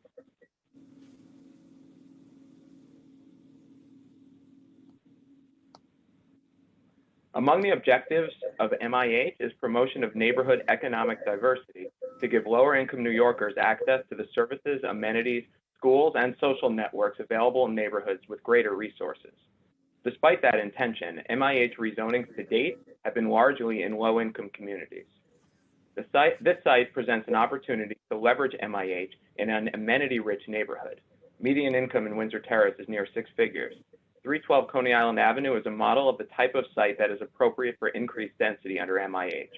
In addition to its proximity to Prospect Park, which you can see right across Machete Circle here, the site sits directly across from the tennis courts and football, baseball, and soccer fields of the parade grounds. It is also touched by numerous bike, bus, and transit routes. With the proposed zoning, the project would create approximately 70 permanently affordable apartments, providing lower income families with access to these resources. The community board recommended disapproval of the zoning change, primarily based on objections to the height permitted in the R8A district. The borough president recommended approval with a condition that the height be lowered adjacent to the R7A district. The City Planning Commission discussed these recommendations and then voted unanimously to approve the application, concluding that the proposed height and design approach are appropriate at this location and that a reduction was not worth a loss of affordable housing units. Next slide, please.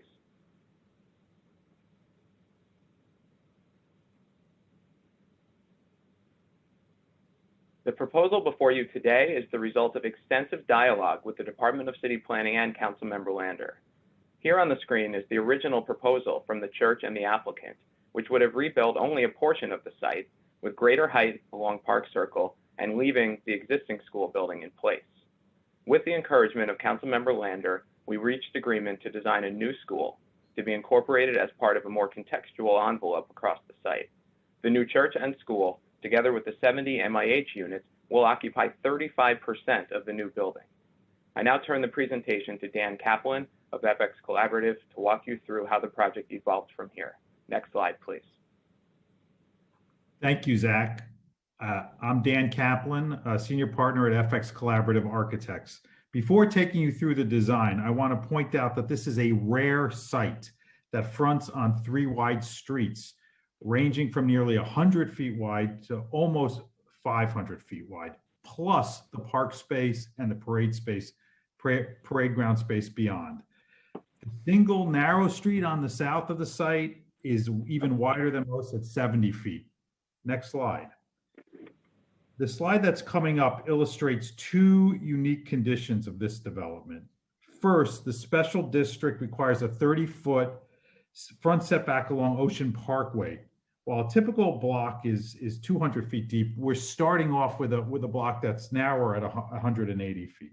Second, you can see in purple here that the project incorporates 40,000 gross square feet of church and school program, including a double height chapel, which effectively lifts the residential building higher in the air.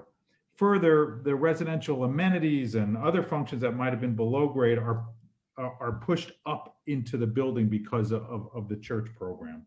Incorporating these uses into the residential base substantially increases the cost and complexity of the project. Next slide, please.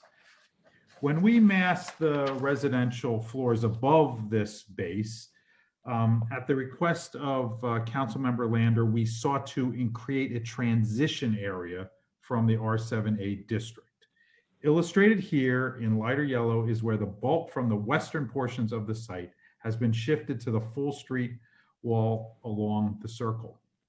The result is a strong architectural presence that frames the circle, consistent with other park circles like Grand Army Plaza, which I'll show you in a moment. To respect the context of the adjacent R7A district, we have designed the building incorporating a 4-story transition towards the center of the block. However, at the confluence of the 3 wide streets where the large open space is, I suggest this is exactly and precisely where increased density and height ought to be. Next slide, please. Taking cues from the historic fabric of the area, we propose to add notches into the form of the building to break it up into smaller components. Next. Now I have 6 renderings, which I'll walk through quickly. This aerial shows the building's presence on the circle surrounded by the open area. Next. This view, this view, we show how the street wall frames the large open space of Park Circle. Next, which will be a zoom in into the base of the building that shows a pedestrian view of the Park Circle frontage. Really, the first 2 floors are the church and the school that have complete frontage along Park Circle and down Coney Island Avenue. The church facility is integrated into the rest of the building and not a freestanding or separate element. Next slide, please. The slide that's coming up is a view from Ocean Parkway. And it shows the transition from the R7A district on the right and the use of the notches to break down the scale into vertical components. Next slide, please. The slide that's coming up is a view from Caton Place looking east, showing the transition up from the R7A on the left to the parade grounds on the right. Next slide, please. The idea of a clear, simple form rising directly from grade to cornice without setback is consistent with the other well-loved buildings that line the other park circles of Prospect Park. Here are some along Grand Army Plaza. They create a strong spatial definition of the circle and a clear demarcation between the park and the urban fabric. Next, please. Here is our, which as it comes up, we're going to show you the ground floor plan that organizes multiple programs. First in purple is the church, again, with its frontage along Park Circle and Coney Island Avenue and wrapping on Ocean Parkway. The main entrance to the building in shown, the residential component shown in yellow is on Ocean Parkway. Along Caton Place will be the school entry, as well as neighborhood-oriented retail use, bike storage, and entrance to the parking. There'll be 140 bike parking spaces. Next slide, please. Finally, in the cellar plan, we are able to fit approximately 80 spaces. 36 of these spaces would be available to church congregants on Sundays to replace the existing surface parking on the site. I will now turn it back over to Zach to wrap up. Thank you. Next slide, please. Thank you, Dan. Next slide.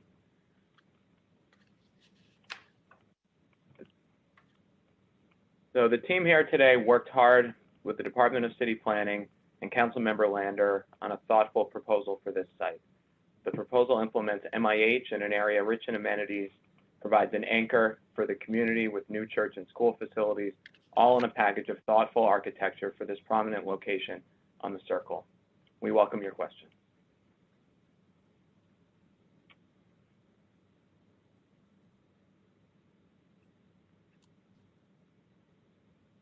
Thank you. 1 second, please.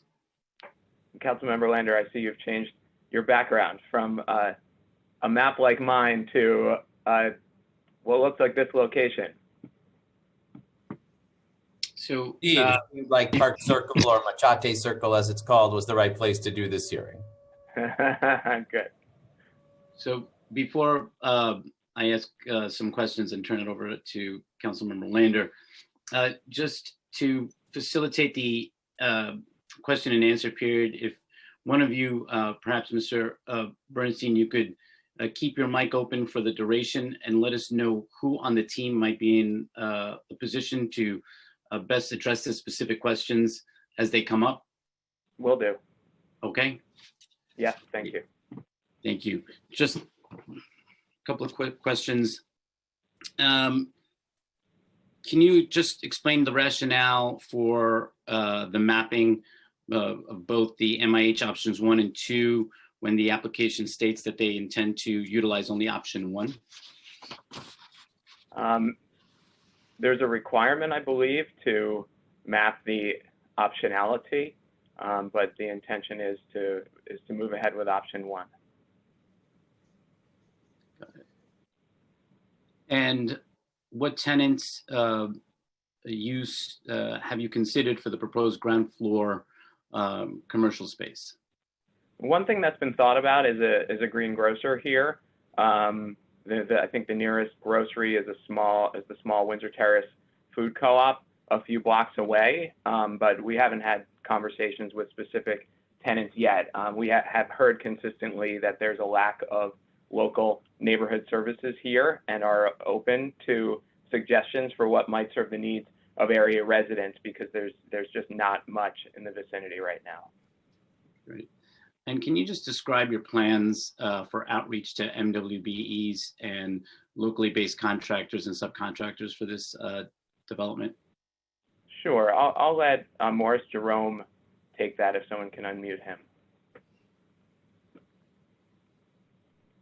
Hi. For MWBE participation, we work with a firm called Crescent. We work with them in downtown Brooklyn. As I mentioned earlier, we were successful in a 35% participation with interior fit out work. That translates into over 70 people working within those floors. And we intend to retain them as well for this project. Thank you. And can you just describe your plans for local hiring and also what's going to be the ongoing reporting on those plans? Local hiring as far as construction, or is that your question? Yes. Well, construction, we're going to be doing open shop, which we've done at Willoughby, which really becomes a mix of union and non-union contractors. Pretty successful harmony there. We've engaged 32PJ, who will be performing the services at the building once it's built. And, we've, in downtown Brooklyn, we complied with all of the ICAP requirements with Crescent on the MWBE side, and we intend to be doing that here as well, so. Great. Thank you very much. I now want to turn it over to Councilmember Lander for some questions.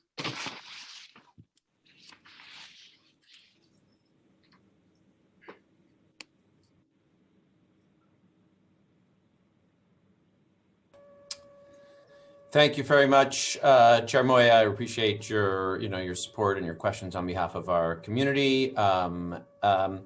So, a few questions for the team, and I appreciate that you've been in dialogue with my office and with the community for quite some time here, as you say. And there are, some of the things I appreciate about this proposal. I think obviously providing the street wall in the way that you've done it here, working with the church to enable them to stay, incorporating the MIH. Are all good.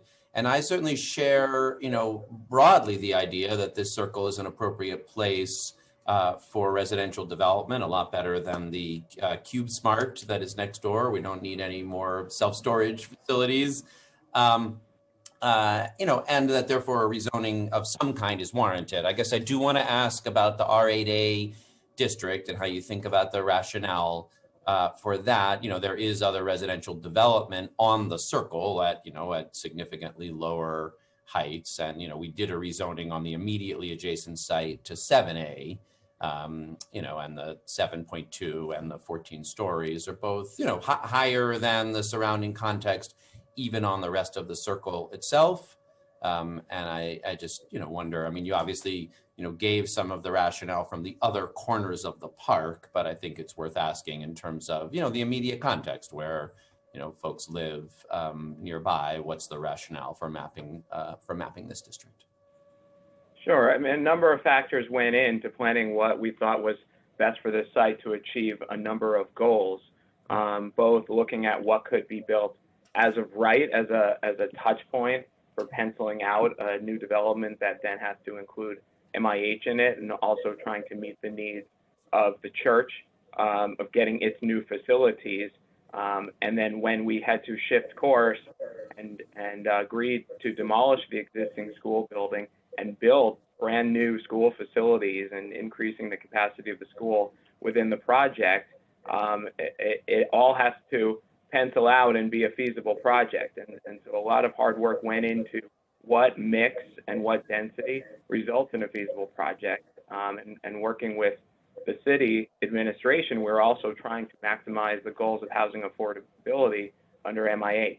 So all those together went into the proposal we have here today. I think what happens to be built next door doesn't necessarily control what is appropriate for a given location. And this is, as Dan said, a very rare location on approximately 500 feet of open area, even before you get to the park. And urban planning principles of the Department of City Planning, when they study zoning, emphasize the location for density in these types of places. And while the 13 stories here may seem tall compared to some things that are in the area, and compared to other projects that are happening around Brooklyn, this is a pretty modest project. All right. I'm interested to hear, I'll be listening to the testimony from folks in the neighborhood as well. I'd like to see the church get, its resources and what it needs. And I agree affordable housing is a goal, but I'm not sure. And I think more density than is allowed by the zoning, and obviously more residential density that's allowed by the zoning are all warranted. I don't know that the answer, it feels like implicit in what you're saying is like, this is out of context, but the other goals are more important. And that's challenging. You've got a set of people who move to this neighborhood loving its context. And this is the hard thing our council always weighs. We want the affordable housing. We want to support the church. We think this is an appropriate location for density. But also we try to give some recognition and respect to the idea that neighborhoods also have character and people move there for them. And that balance is what we're working on today. So I guess, both Community Board 7 and the Brooklyn Borough President recommended some changes to, an upzoning for sure, significantly more density and especially residential density than is allowed today, but modified from and somewhat less than what you're proposing. Can you respond to the recommendations that the community board and the borough president made? Sure. Yeah, I'll say two things to that. I mean, one, I just want to give a little reality check on the context. Coney Island Avenue is a major avenue with, as you noted, and I guess unfortunately, the CubeSmart next door, a tall residential building, which was a BSA variance next to it, another older storage alongside. So this is not, Coney Island Avenue is not a quaint avenue, but I live around here. I give credence to some of those concerns, and we tried to work hard, at least on the transition between the R7A and the R8A, and perhaps it's something that we can look closer at going forward, because we have been sensitive to that all along. That drove the zoning proposal, and it's a relatively large site, and so there may be things we could continue to study on the architecture that give a feeling that this does blend in a little bit more as it meets the rest of the neighborhood. And I appreciate that response. And I'll just say, look, it definitely would be better if we were rezoning a stretch of Coney Island Avenue here. It would be better if we had done that before. So instead of the CubeSmart, we had gotten, a kind of mixed retail and residential development next door. And if we were gonna, apply a new context stretched all down Coney Island Avenue in a way that, felt more like the community engaging with city planning. It's not your responsibility to have done that. But I think it's worth flagging. Part of the challenge of these processes is, rather than having a community dialogue about what the context should be and how that balances the goals appropriately, in a case where all the goals of affordability and commercial character and context could be weighed equally, we wind up, responding to individual developer actions, which is, again, not your fault, but not an optimal way to be doing it. I just want to ask about parking for a minute. And obviously on this site, you have both the, new residential development, but you also have the church, and some people live nearby, but plenty of people will be coming from other places. And so can you just go over for me how many parking spaces would be required without the waiver that you're requesting? How many parking spaces would be required with the waiver that you're requesting, and what your rationale is? Yeah, so without the waiver, approximately 80 spaces are required, give or take, based on the residential density. We are providing approximately 80 spaces, but want the flexibility to have some of those spaces available for the church, particularly on Sundays. The church parking lot today, which is an open parking lot, has 36 spaces, and so the plan is to have 36 swing spaces available on Sundays, which would be sort of transitory spaces during the week and made available on the weekends to church members who need to drive in. We're exploring having car share in some of the other spaces so as to discourage car ownership by residents of the building. And although we're in a strange time right now with COVID, where people aren't trusting transit sometimes, although I am certainly riding the subway myself and came to work today on the Q train. The policies out of the administration and the city council have been to decrease private car ownership, and I think part of doing that is not having lots and lots of spaces available in every new building. All right. Thank you for those answers. And yeah, I think, Mr. Chair, that concludes the question. I mean, I guess I maybe reserve the ability to come back and ask more questions later. I think actually on the parking, just so folks, you said this at the beginning, but technically this is actually not the public hearing on the parking waiver. The way that the calendar works from city planning, that one was like trailing behind it. So we can take comments on it today. That's why I asked about it here, but we will also actually later on have to have formally. So there's some room that we can consider further asking some of these questions later there if we need to. But that concludes my questions, and I look forward to hearing the public testimony on the site. Thank you. I now invite any of my colleagues to ask questions. If you have questions for the applicant panel, please use the raise hand button on the participant panel. Council, are there any members with questions? Mr. Moya, I see no members with questions for the panel. Great. There being no further questions, the panel is now excused. Council, are there any members of the public who wish to testify on the Coney Island Avenue rezoning items? Yes, Chair Moya, there are approximately 30 public witnesses who have signed up to speak on this item. For members of the public here to testify, please note again that witness panels will be called in groups of up to 4 names per panel. If you are a member of the public who has signed up to testify on the pre-considered LU items for the Coney Island Avenue rezoning, and as you hear your name being called, please stand by and prepare to speak when the chair recognizes you to do so. Please also note that once all panelists in your group have completed their testimony, you will be removed as a group and the next group of speakers will be introduced. After you have completed your testimony and your group has been removed, you may view the live stream broadcast of this hearing at the council's website. We will now hear from the first panel, which will include Harry Bubbins, Virginia Cahill, Danette Plagg, and Jeannie Hutchins. The first speaker will be Harry Bubbins, followed by Virginia Cahill. Thank you, Arthur. And to the members of the public, just a reminder that you will be given 2 minutes to speak. Please do not begin until the Sergeant at Arms has started the clock. And now, the first panelist, you may begin.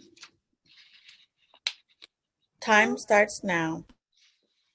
Respect Brooklyn opposes the luxury upzoning of 312 Coney Island Avenue, aka 11 Ocean Parkway. It has 29 open violations and a stop work order. The lobbying firms here also represented the controversial Amazon relocation and the defeated Industry City rezoning, and have already received over $300,000 for this ill-considered luxury upzoning. Their employees also donate money to citywide campaigns, and that undercuts public confidence in the transparency of this process. This proposal would be more than twice as tall as adjacent buildings and have 300% more luxury units than so-called affordable. You can guarantee that the multi-million-dollar penthouse units raised even higher by this grandiose upzoning overlooking the park will not be part of the paltry MIH component. The developer here has signed a 99-year lease that is worth $1 billion, and the threats to build an as-of-right hotel instead of a contextual residence is divisive and delusional. The design is unchanged since the community board disapproval. They have not listened to or involved the community at all. Affordable housing is welcome.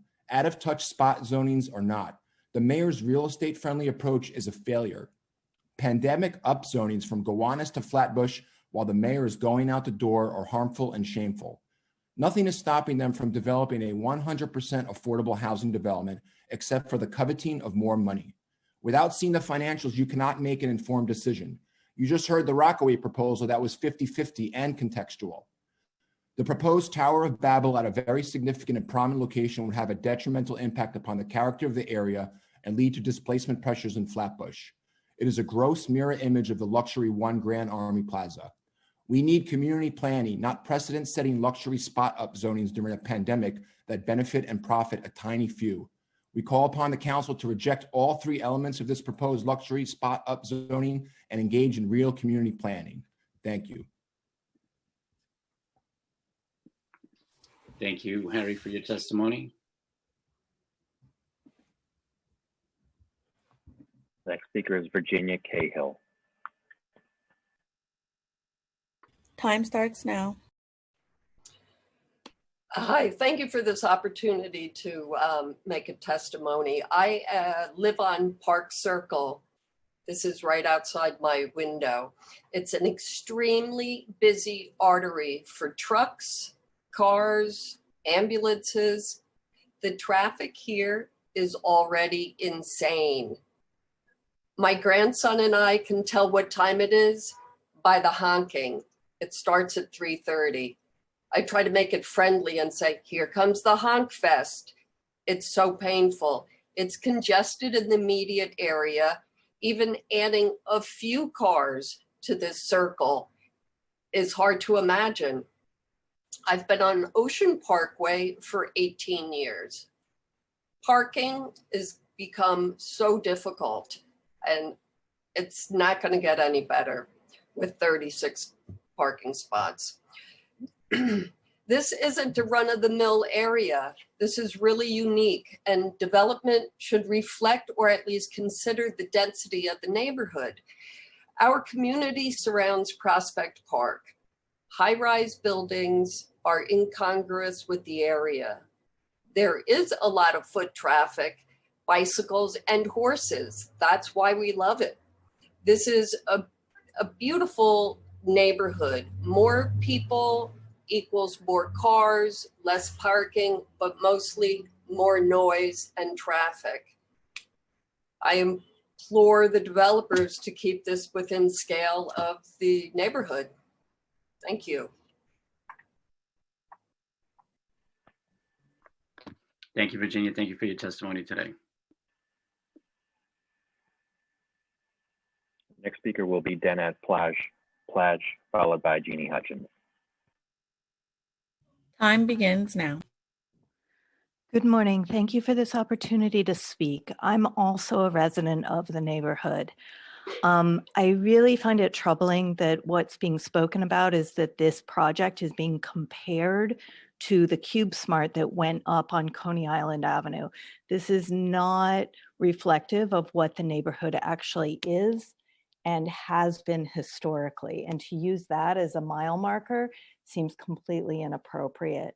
I also want to address the parking issues. The developers have continually cited about car shares. We all know that the one car share agency that Brooklyn had, which was Zipcar, is no longer here. So car share is not really even an option, which means that parking will become more difficult. I agree with my neighbor. The congested traffic here is unbearable and has only gotten worse so over the past years. I also am a parent. I live in the building across the street from this site and work in the school, which is approximately 2 blocks away. The developers have been not transparent and have not involved the community in this. And I really would prefer to see some sort of building that is more to scale. The building that I live in is the largest building in the neighborhood, and it's 6 stories high. What's being proposed is over double that and seems completely incongruous with the neighborhood. And it doesn't create enough affordable housing, which is desperately needed. I want to address the school issue. While the school is a new building, and it's already completely overcrowded. It has 4 to 5 classes per grade with 35 students per class. I, as a teacher, know that it's almost impossible to move within those classrooms because they're so crowded. None of this addresses none of these infrastructure issues with adding this amount of housing. Expired. Will address that issue, and I'll yield at this point. Thank you for the opportunity. Thank you. Thank you for your testimony today.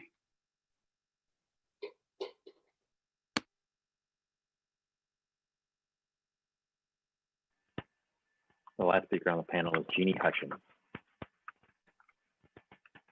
Time begins now. Hello, yes, thank you for this opportunity. I echo the other people's objections, and I have lived here for 20 years, and I have noticed the increase in congestion and traffic and so forth. But mostly I just feel that the bulk of this building is absurd and it's an assault on our neighborhood. I mean, there's first of all, no way we can sustain it, but also to justify it by looking at the Grand Army Plaza buildings, which are not as near, they're older, they're farther away. This is a very bulky building and it's very close to the park. And it's more akin to the horrible building on Ocean Avenue across the way that brings tears to my eyes every time I enter the park. It's such an assault. So just from the standpoint of the visual aesthetics and the park itself, it's an abomination to put a building like this at the Park Circle, at the Machate Circle.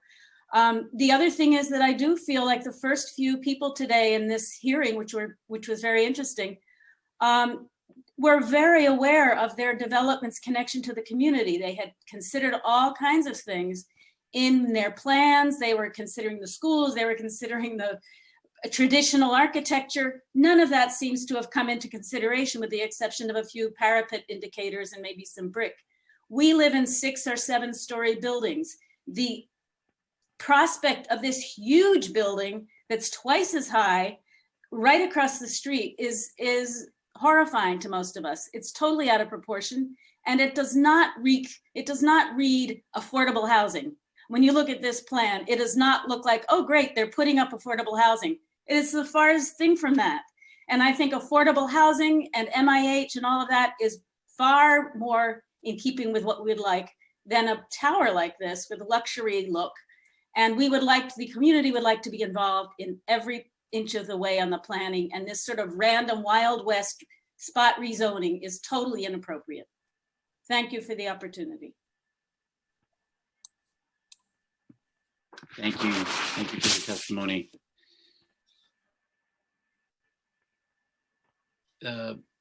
Council, do we have any council members that have questions for this panel? No, Chairman, no, I see no hands from members for this panel. There being no questions for this panel, the panel is now excused. Council, if you can please call up the next panel. The next panel will include Cassandra Carrillo, Christopher Kazis, Jesus Ramos, and Saber Mostafa. First speaker will be Cassandra Carrillo, followed by Christopher Kazis.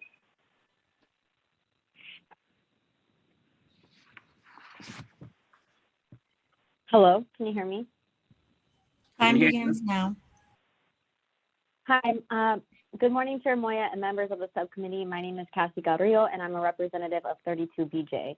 I'm here today on behalf of my union and the more than 1,132 BJ members who live and or work in Community District 7 to share our support for this project. 32BJ supports responsible development that takes into consideration workers, working families, and the needs of local community. We believe that projects like this should come with credible commitments to prevailing wage jobs for building service workers and local hire. I'm pleased to announce that the developers for this project have made a credible commitment to provide prevailing wage building service jobs at the site. We estimate that this development will bring about 10 new building service jobs to the neighborhood. These jobs will be good jobs that pay family-sustaining wages for local essential workers. And for these reasons, we respectfully urge you to approve this project. Thank you. Thank you. Thank you for your testimony. Next speaker will be Christopher Kazis. Time begins now. Hello, Council and Councilman Lander. My name is Christopher Kazis. I am a longtime resident of the 39th District and have the privilege now also living here with my wife and 2 children for the past 6 years at 308 Vanderbilt Street. As a resident who knows the area and this property very well, I want to voice my support for the approval of the rezoning of 312 Coney Island Avenue.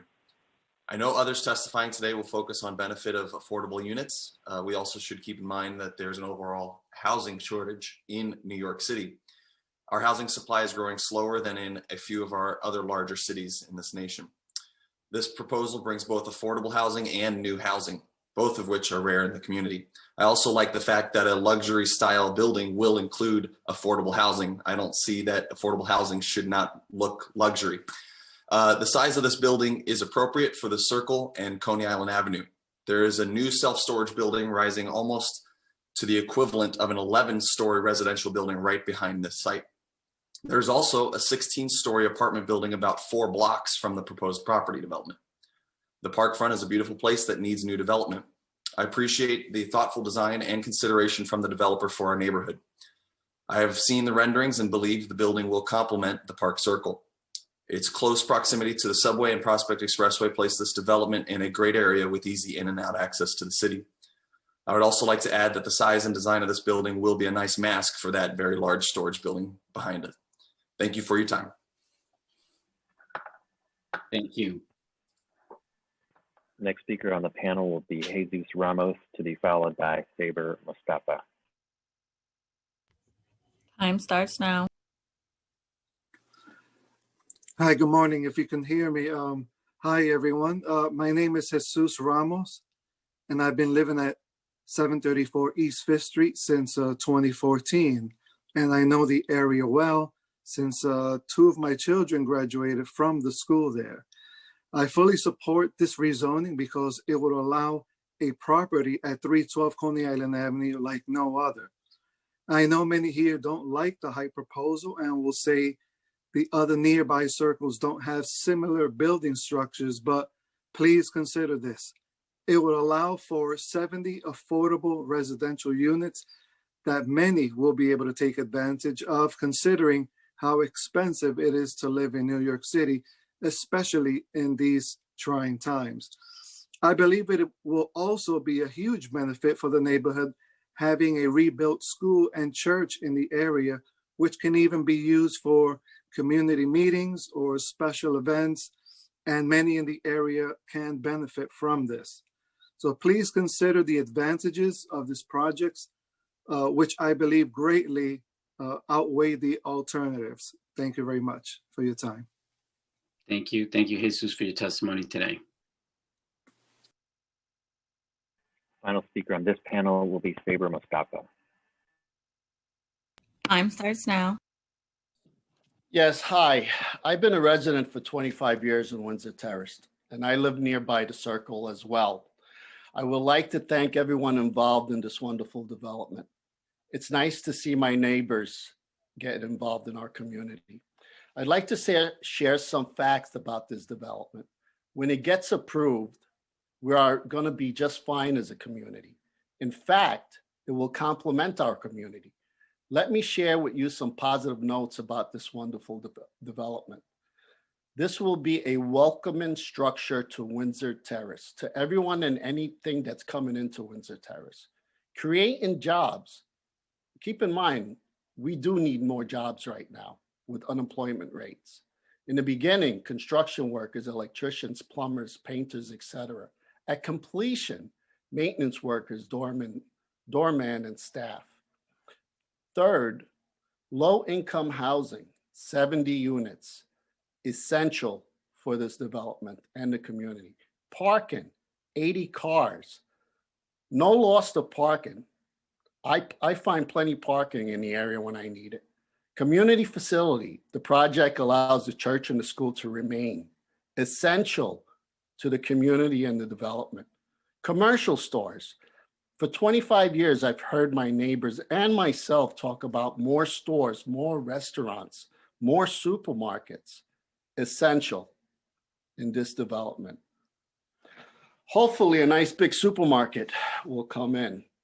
In closing, for many years, as I said earlier, we've wished for a project like this, and now we have someone who wants to do it.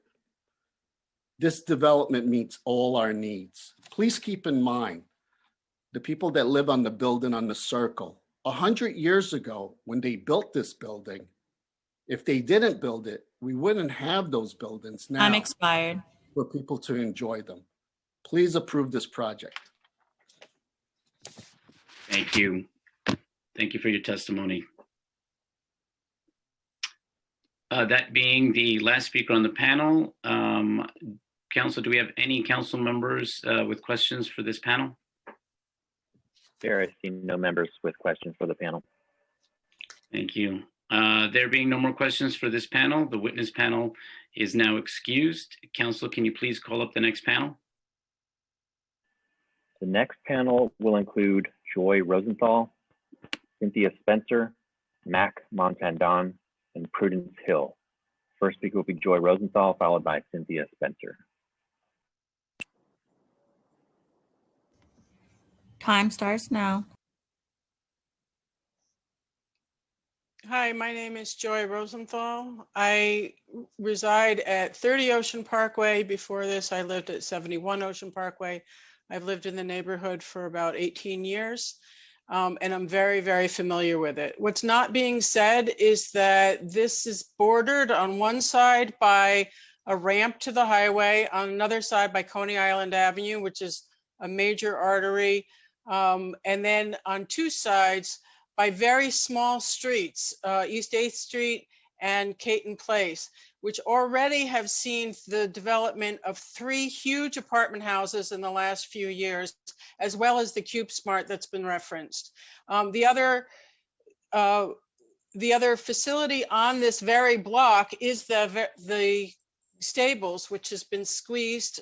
Since I've lived here, it's gone from 2 buildings to 1 and provides the only horses for Prospect Park, which are a huge part of the character of this neighborhood. Because of this particular configuration being across from the police task force and Prospect Park and the parade grounds being, and then on one side and on 2 other sides being surrounded by the ramps to the highway, there's very, very little parking here. My husband was disabled and parking was always a huge problem. We needed the car because of his disability. We could not use he was not able to use public transportation, and parking is already horrendous on both sides of Ocean Parkway, of the highway. This will create a huge inconvenience, and 80 parking spaces is absolutely not enough. In addition, having it be 13 feet high is really an imposition, and I would encourage that if there's going to be any development, that it be 8 stories high in conjunction with the rest of the neighborhood. Thank you very much for allowing me to speak. Thank you, Joy. Thank you for your testimony today. Next speaker will be Cynthia Spencer, followed by Mac Montandon. Time starts now. Thank you. I appreciate the time to speak. I'm a resident of the neighborhood also, and I walk by this location and also ride my bicycle by it almost daily, going to the park and other areas. I've always loved going by the existing property and always appreciated the green lawn and seeing the room to play and the sunlight being able to reach the sidewalks. And I think it's so important to preserve that character of the places that we walk through, transition through. I'm particularly concerned, and I haven't heard anyone talk about the impacts that there might be on the existing bike paths along the Ocean Parkway side. So I would like to ask that more information be provided about that. If they're already, as they are, they could use further improvement, but at least they serve a very valuable and important function in allowing people to get safely to the park. And since it's going right by that place, I'm wondering whether there will be any impact, and I hope that it will be improved and not reduced. That area of the park and the parade ground is very much people's link to nature at this, especially at this time of pandemic, but really all the time. I would also like to say that while I appreciate that some work has been done on trying to make it more conducive to the neighborhood, I still think that having more setback and adjustment to the sizing is necessary to keep it within the character of the neighborhood. From what I can see of these photos or the renderings, it still looks very large and monolithic on the park side. And I think that the comparisons to Grand Army Plaza don't make sense because this is a very different situation, doesn't really fit into the character. So I think that much more work should be done on that. I certainly echo all the statements previously made about concerns about parking and the effect on streets and whether, affects. I'm expired. Thank you. Thank you. Next speaker will be Mac Montandon, followed by Prudence Hill. Time starts now. Hello, good afternoon to the subcommittee and council members. Thank you very much for hosting this today. You'll understand why the dog's here in a second. So in a couple weeks, on December 1st, my wife, Catherine, and I will celebrate the 17th anniversary of when we moved into Windsor Terrace. At the time of when we moved in, Catherine was 6 months pregnant with our first child and oldest daughter. Her sister was born about 2.5 years after that. And this is the only home, community, and neighborhood that our kids have ever known. They've grown up here. They've frolicked in Prospect Park nearly every day. Their only real complaint growing up was that we lived in an apartment building and didn't have a backyard, so they couldn't get a dog. But at a certain point, we just started telling them that their backyard was Prospect Park, and they took to that eventually. and went off on their own when they were old enough to play in their backyard at Prospect Park. I mention all of this today because at the top of his presentation, Mr. Jerome talked about how his firm is a family business, that he's a lifelong Brooklyn resident. And so I'm hoping to appeal to him on both of those levels. And as you've heard from other residents of the neighborhood today, this development has brought a lot of anxiety and a lot of unhappiness to our community and neighborhood. And I would just hope that they would reflect on that and work harder to develop something that is embraced by the entire community. I recognize that they've done a lot of work getting to the point they're at now, but much of that I'm work. inspired. Is that it? You can wrap it up. Oh, you can. I was just going to say much of their work began pre-pandemic, and now that we're in the pandemic and eventually we'll be living in a post-pandemic world, I think coming together as a community is more important than ever, and that should be considered in the decision, whatever decision's made about this development. Thank you very much. Thank you. Thank you, Mac. Last speaker on this panel will be Prudence Hill. Time starts now.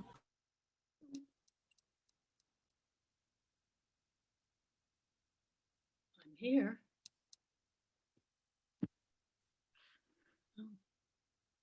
We can hear you, Prudence, whenever you're Can you ready. hear me? We can hear you. Oh, all right.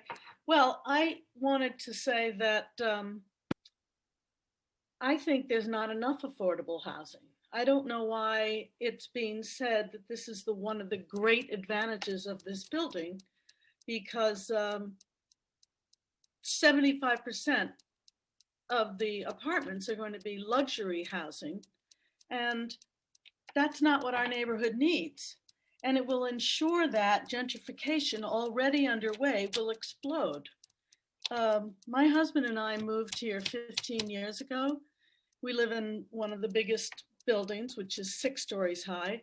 And we could afford it 15 years ago, but we're both school teachers and professors in the public New York City systems. And we could not afford to buy an apartment here now. So if we were to have all this more luxury residents moving in, they're going to bring more cars, and it's going to be, and the gentrification will explode through the roof. So instead of an outsized spot zoning development, we would like to see, or I would like to see, community-based planning that would take into account the need for diversity, our desire for diversity, adequate schools, public transportation, grocery stores, health services, etc. All the infrastructure that would be needed for this large group of people that will be moving in. As a former public school teacher and a strong proponent of reducing class size, I just want to address one of those issues, which is, will there be enough schools? I don't think there are now. And I don't Time know expired. when oh, well. Prudence, you can wrap it up if you can in a couple of seconds. Go ahead. Yeah, well, they're probably already overcrowded. In fact, I thought, and it'll just be more overcrowding of our public schools. And I don't have the time now to explain to you what that actually looks like when you have an overcrowded classroom and you have kids with special needs and kids who don't speak English or whatever language they need to speak, all crowded together in one small room. It does not affect their education in a good way. Thank you, Prudence. Thank you for your testimony today. Thank you for letting me speak. That being our last speaker on the panel, Council, do we have any council members with questions for this panel? No, Chair, I see no members with questions for this panel. Thank you. There being no questions for this panel, the witness panel is now excused. Thank you very much for coming here and giving your testimony today. Council, if you can please call up the next panel. The next panel will include Forrest Girl, Ronald Longhofer, Valerie Coolborn, and Yvette Bennett. First speaker will be Forrest Girl, followed by Ronald Longhofer. Starting time.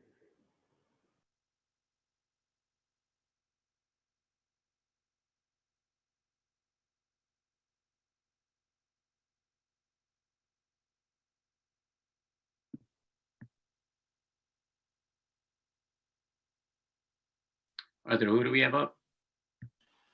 The first speaker is Forrest Girl, who I do see in the panelist list. There we go. Forrest, if you can hear us, you're up. Okay, perhaps we're having an audio issue with. Hi, my There name we is go. Forrest Girl. Hi, can you hear me? We can hear you, Forrest. Hi, my name's Forrest Girl. I live at 62 East 5th Street. I've been a resident of this neighborhood for about 40 years. First, I'd like to thank the Chair Moyer and Councilman Lander and all the participants of today's hearing for joining and coming together as a community. I am for this project because I'm a community, the community needs it.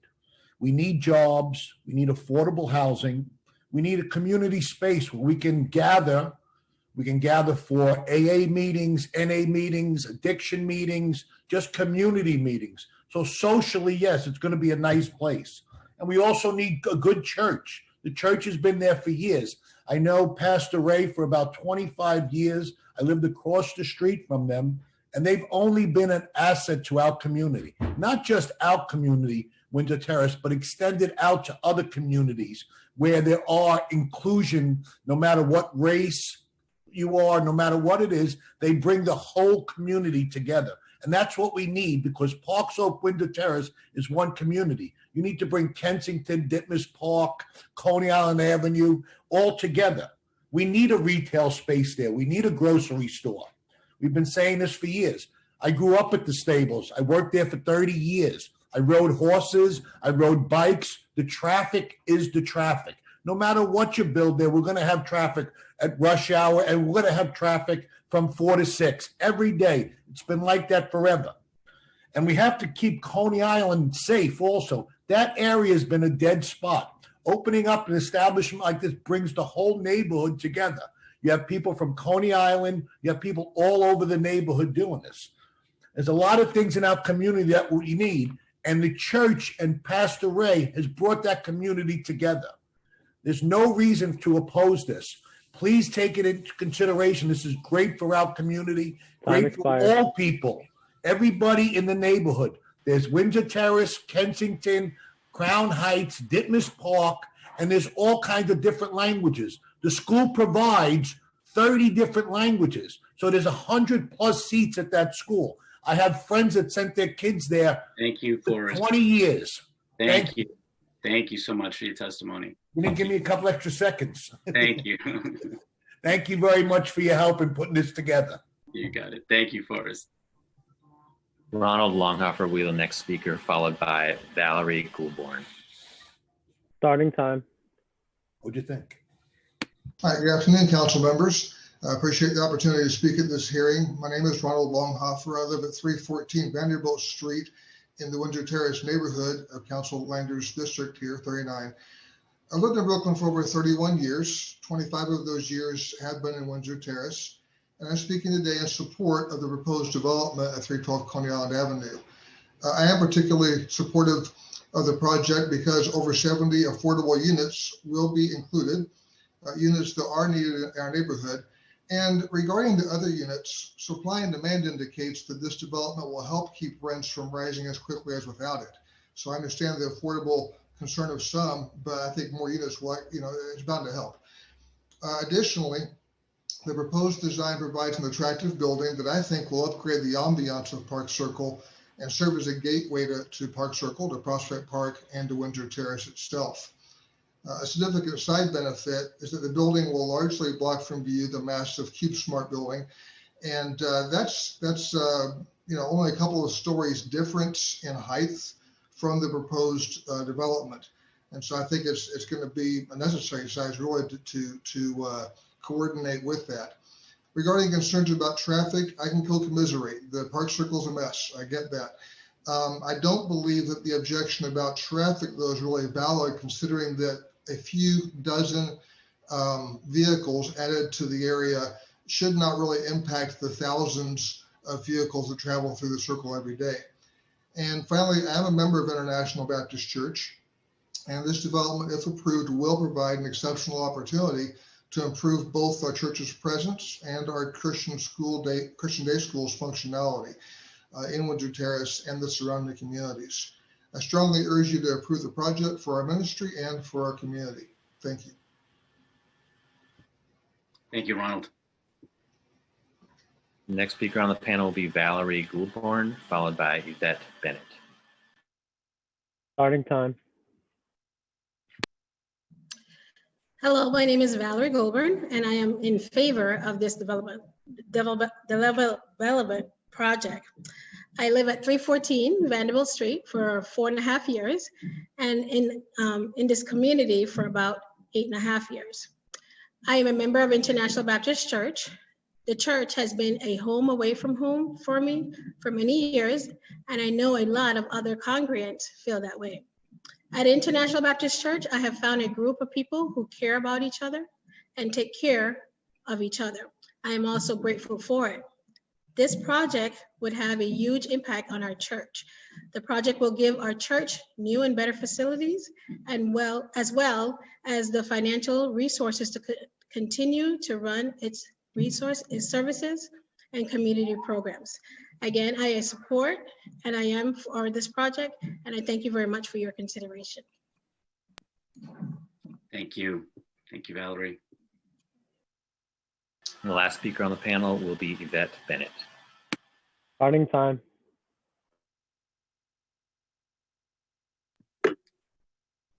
Hello, my name is Yvette Velasquez Bennett, and I have lived on 10th Avenue in Windsor Terrace for over 40 years.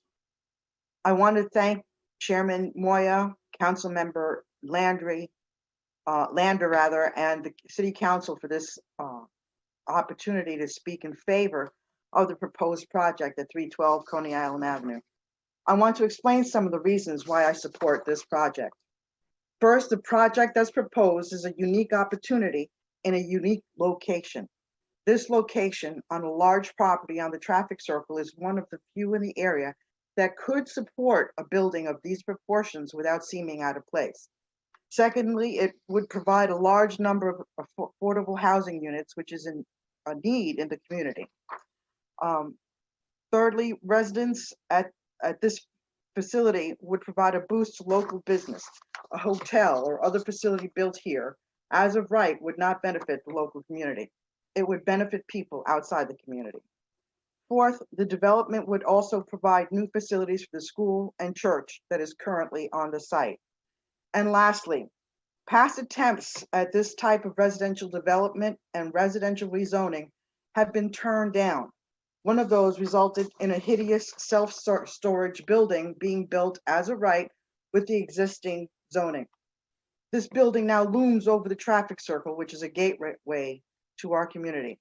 This new proposal would hide most of that building from sightlines in Prospect Park and the traffic circle, providing a much more beautiful and welcoming gateway into this wonderful community.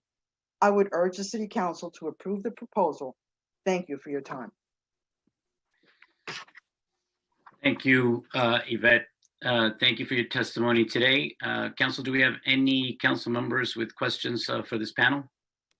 Chair, I see no members with questions for the panel. Okay, thank you. There being no more questions for this panel, the witness panel is now excused. The next panel will include Todd Weeks, Mark Duffin, MC Forel, and Jan Degnan. First speaker will be Todd Weeks, followed by Mark Duffin. Starting time. Hi, my name is Todd Weeks. Thank you to Chair Moya, and thank you to the members of the Land Use Committee and the council and staff So this building, along with two other structures that have already been approved at 57 Caton, will bring approximately 1,000 residents into our neighborhood within the next 2 to 3 years. And that's a conservative estimate. This community is vehemently opposed to this overdevelopment. This is a diverse, middle-class neighborhood. Most of the people who live here spend more than 50% of their income on rent.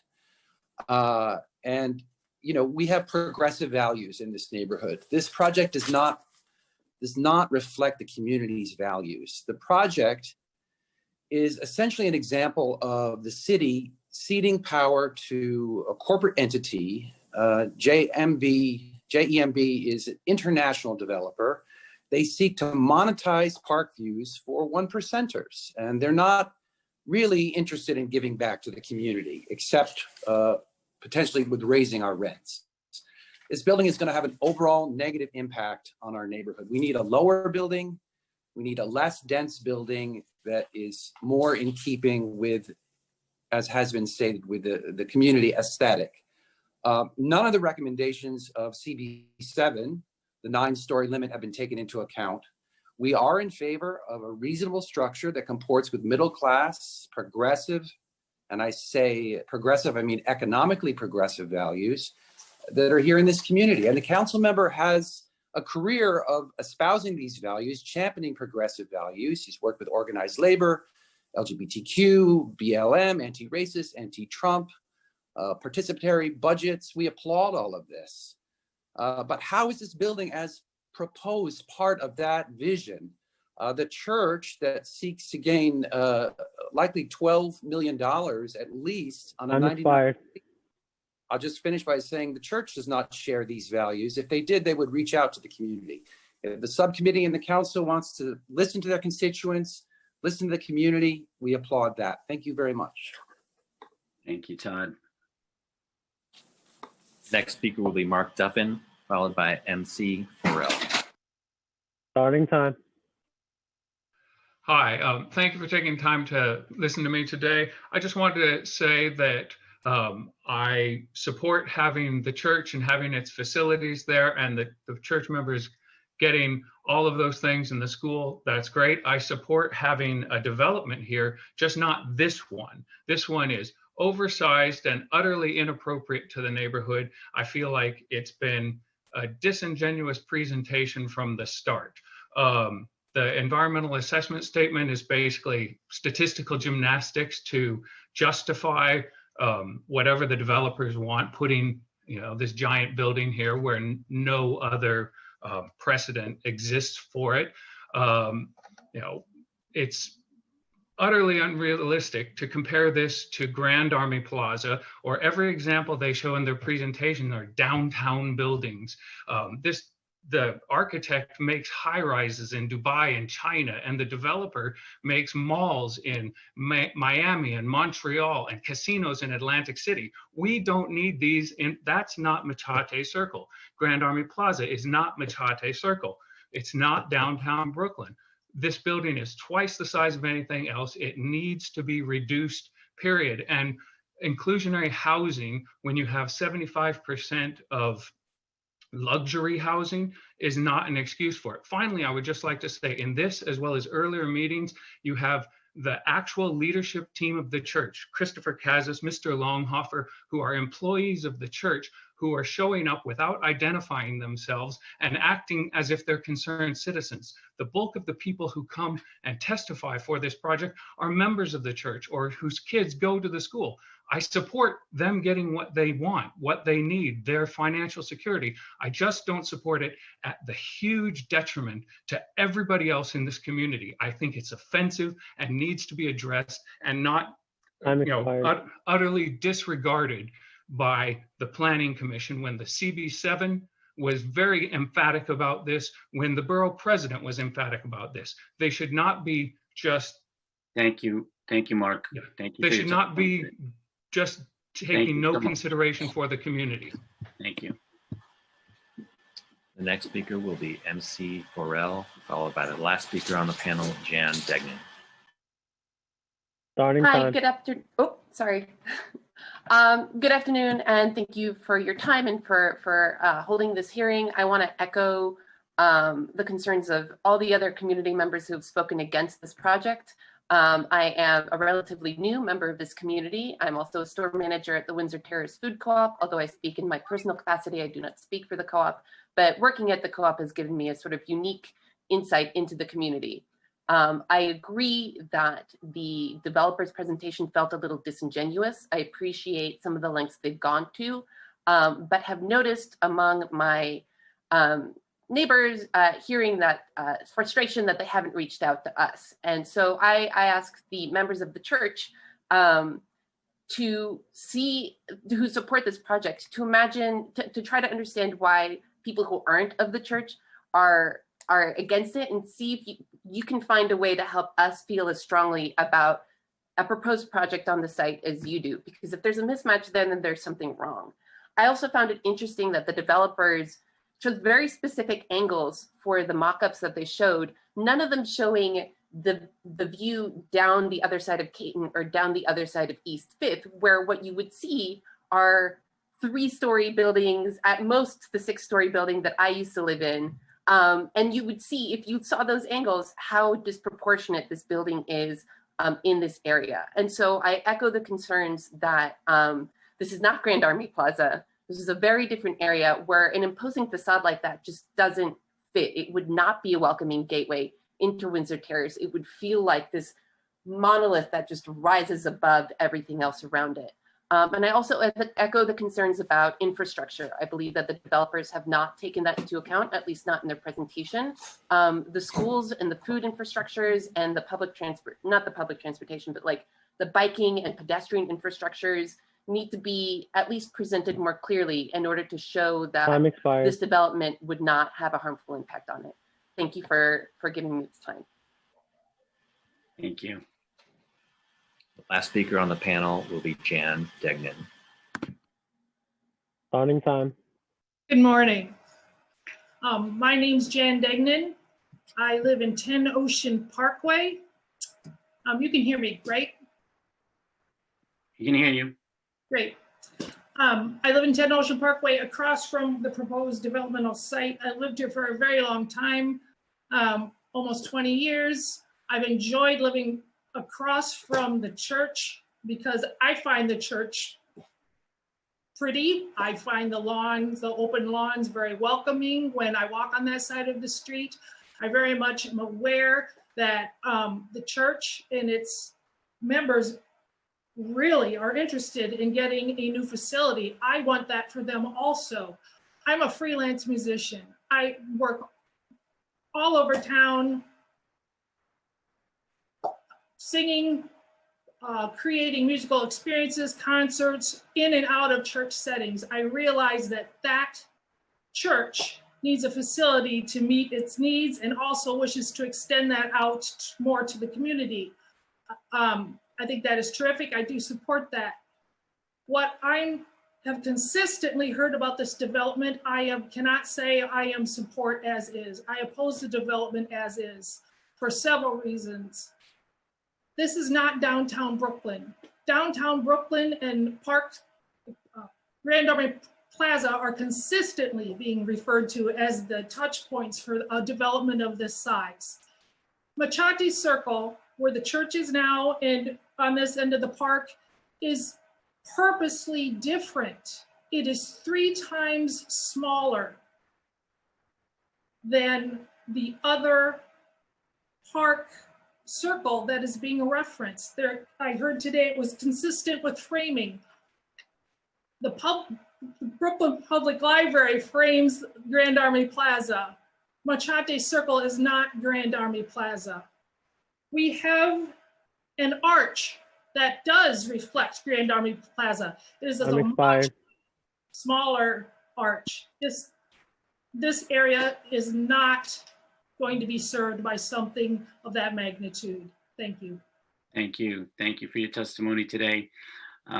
Council, do we have any council members with questions for this panel? No, Chair, I see no members with questions for the panel. Okay, great. There being no more questions for this panel, the witness panel is now excused. The next panel will include Michelle Phillips, Rachel Cizak, Rebecca Dennis, and Geraldine Beauville. First speaker will be Michelle Phillips, followed by Rachel Cizak. Starting time.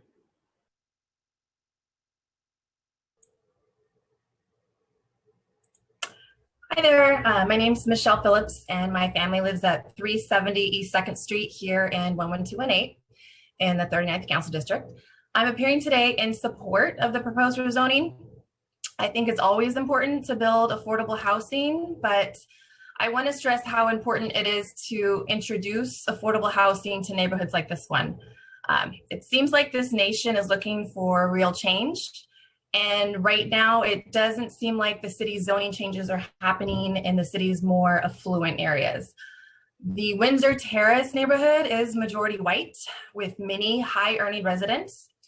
Opponents of this project are happy to support affordable housing of this size in other neighborhoods, but that would reduce the affordable housing here by half for a nostalgic view of what their neighborhoods should look like. There has to be new housing opportunities in the more exclusive areas of the city too.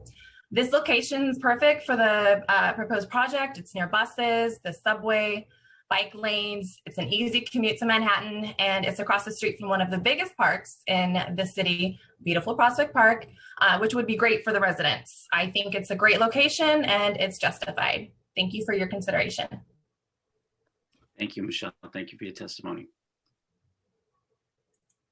Next speaker will be Rachel Cizak, followed by Rebecca Dennis. Starting time.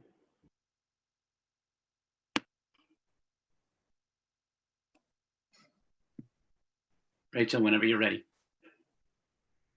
My name is Rachel Zach, and I live at 314 Vanderbilt Street.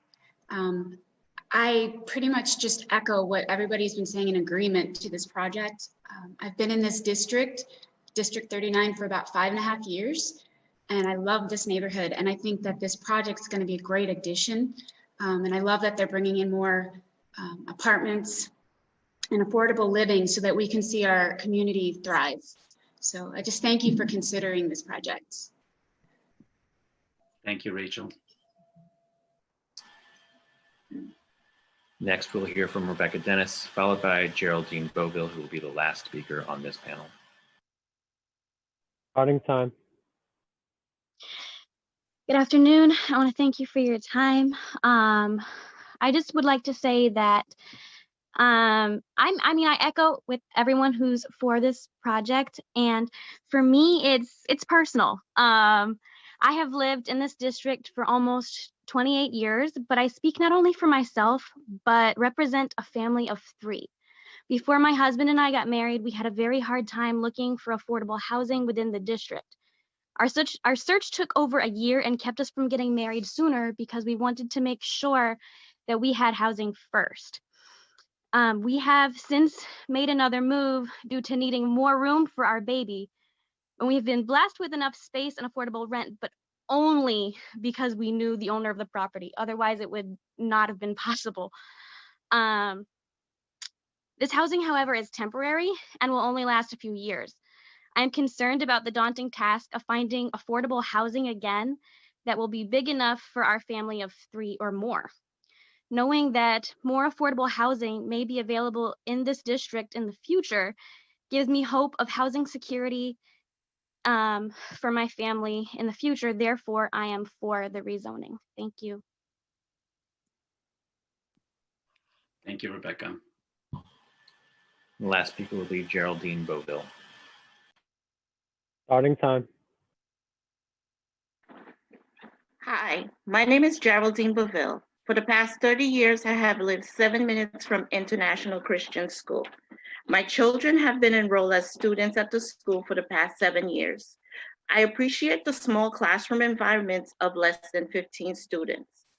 The school is affordable and a safe place for my children to learn academics in the Christian faith. This project would provide affordable housing for young families, seniors, and people with limited income. International Christian School's mission statement is to elevate a student's love for God and country. This project will also elevate the community by providing affordable housing and a state-of-the-art school. I am in support of the proposed rezoning for 312 Coney Island Avenue. Thank you for the opportunity. Thank you, Geraldine. Thank you all for your testimony today. Council, do we have any council members that wish to ask this panel any questions? Chair, I see no members with questions for the panel. Great, thank you. There being no more questions for this panel, the witness panel is now excused. Council, can you please call up the next panel? The next panel will include Lars Engstrom, Sergio Vieira, and Tricia Bastian. First hear from Lars Engstrom and then Sergio Vieira. Starting time. Hi, can you hear? Hi, can you hear me? Yes. Hi, I just wanted to, I'm a resident of 30 Ocean Parkway. I've been here for 17 years and my wife, Tricia, has been a resident for 30. And I understand the need for affordable housing because we live here because we could afford it at the time we moved here. And if we had to find a new place to live in this neighborhood, we probably couldn't. And that's to be said for just about every neighborhood in Brooklyn now. My opposition to the project is twofold. One is it's oversized for the community, but more importantly, 75% luxury housing is not going to do anything for lowering the rents in the neighborhood. Also, the apartment buildings that are immediately on the circle are not affluent. They're rent stabilized apartment buildings, and the people who live in those buildings will be most negatively affected by the increased traffic, both by the construction and by the oversized development in its place. I also think that there's been a lot of disingenuousness about how this project has been presented, whether it's using the threat of a hotel that would be even higher if this did not get approved. I've noticed there's a lot of pro statements today on the panels of names that I recognize as local real estate agents, and they did not identify themselves as that.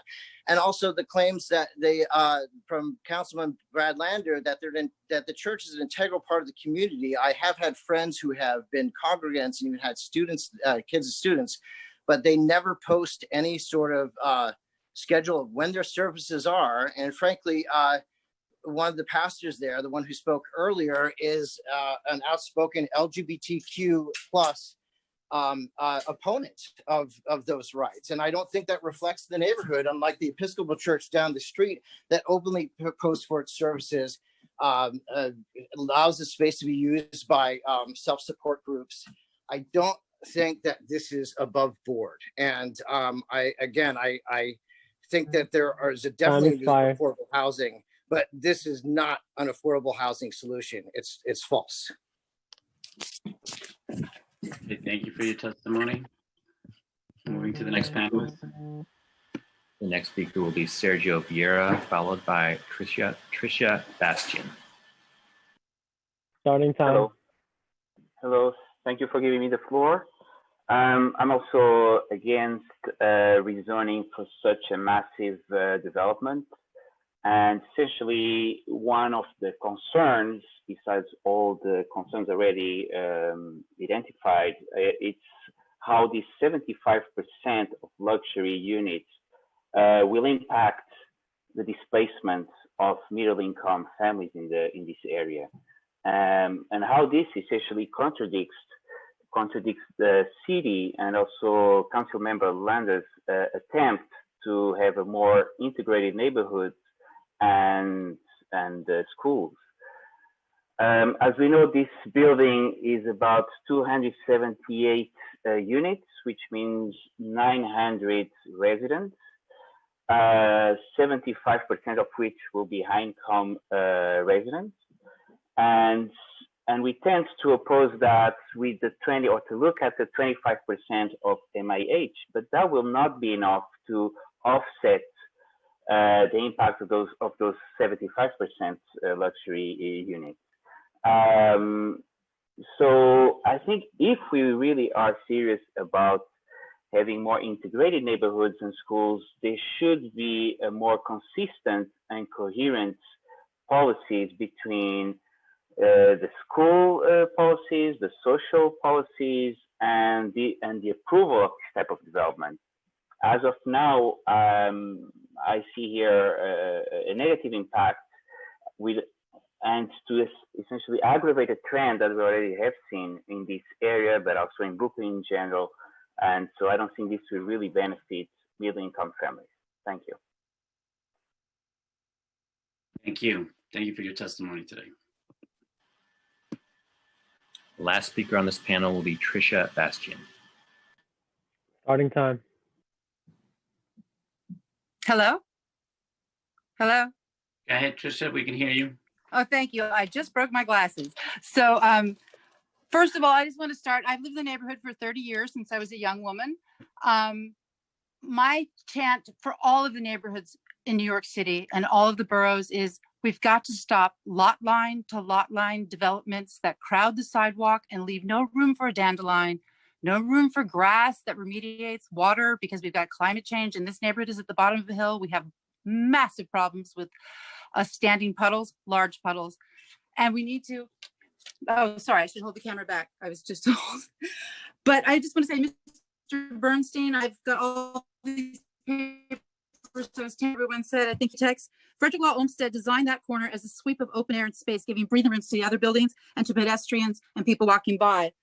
One of the developers, Zach, I believe it was, he offered a reality check for the neighborhood saying that Coney Island Avenue is yes, it is becoming a pedestrian hostile canyon with lot line to lot line, no room for dandelion developments that are chasing out the quaint shops. He said there was no quaintness. There's a lot of quaint shops by recent immigrants, and now it's becoming a homogeneous thing of going out of business stores. The traffic complaints are actually noise complaints.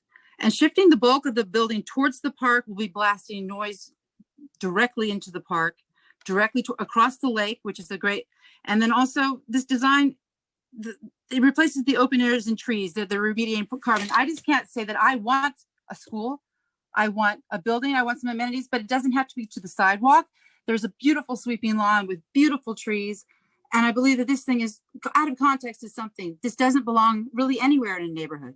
This is not a neighborhood building. This is not a neighborhood building. This is a downtown building that they're trying to put next to the park. And you have to leave stepping stones. It's a design concept of borrowed scenery. You can't just build concrete up to the park. They are literally paving over a gorgeous lawn. Where are the children going to play? Thank you. Thank you all. Thank you. Thank you all for your testimony today. Council, is there any council members with questions for this panel? No, Chair, I see no members with questions for this panel. Okay, thank you. There being no more questions for this panel, the witness panel is now excused. Council, if you can please call up the next panel. The next panel will include Justin Tatham, Novita Mason, Jessica Park, Marta Reyes, and Ian Smoliak. The first speaker will be Ian Smoliak, followed by Justin Tatham. Starting time.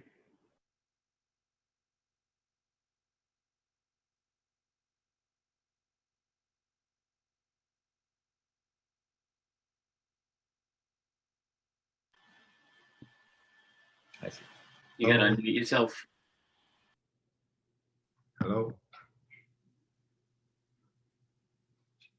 Ian or Ioan Smoliak will be the first speaker, followed by Justin Tatham. Hello. Yep, we can hear you. Yes, hi. Good afternoon. My name is Ioan Smoliak, and I came in this country like a young. I was really young. Okay. In the meantime, I got a family. I live in this area for 22 years, and I come to ask you to approve the proposal for the 312 Coney Island Avenue, because not only because I think it will be good for this community, entire community, but also because of how it will benefit my children. ICS is an affordable option that maintains a strong academic curriculum, and for small classes classroom sizes, a parent does not have to be wealthy to send their children to this school, because the school works to keep the tuition affordable. And the teachers at ICS love their students, and the children thrived in this environment. The project will create a new school with recreational space for the students, since it will include a gymnasium and a playground and a lot of opportunity for this neighborhood. And in such time we live right now, in uncertain time, I think the whole community is going to benefit from this project. And I am in favor for this development. And thank you, Mr. Chairman, and council members, and especially Mr. Francesco Moya, which allow me to talk on this Zoom. And thank you for allowing me to speak. And I guess it will be a great approval. If they're going to be approved, it's going to be very good for the children, which can benefit from this in years to come, and more privilege for kids in the city to get and to learn and to have such a good results. Okay, I in favor for this project. And thank you so much, sir, for allowing me to talk. Thank you. Thank you very much for your testimony today. The next speaker will be Justin Tatham, followed by Novita Mason. Starting time. Hello, everyone. Thank you for the opportunity to speak today. I'm Justin Tatham. I've lived in the area in Park Slope for almost 8 years. I'm up by the Bartle-Pritchett Square area, but I did discover the church within the past couple of years. I've been attending since then. I do speak in favor of the church, of the redevelopment. Primary reason is the affordable housing. My children are elementary school students here. The schools are great, but there is not a lot of economic diversity, and I believe that economic diversity is just as important as any other kind.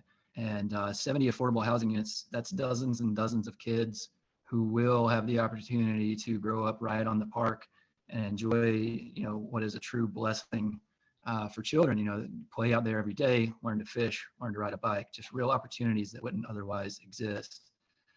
I respect the concerns of everyone who've spoken against it, but I think the reality of the situation is the only way to have lower rents and more spaces is to build new apartments. It's the only way out of the housing crisis in New York. And the reality is that the only way to get things like this done are private enterprises where there is a mixed blend of people who are subsidizing the lower cost affordable housing.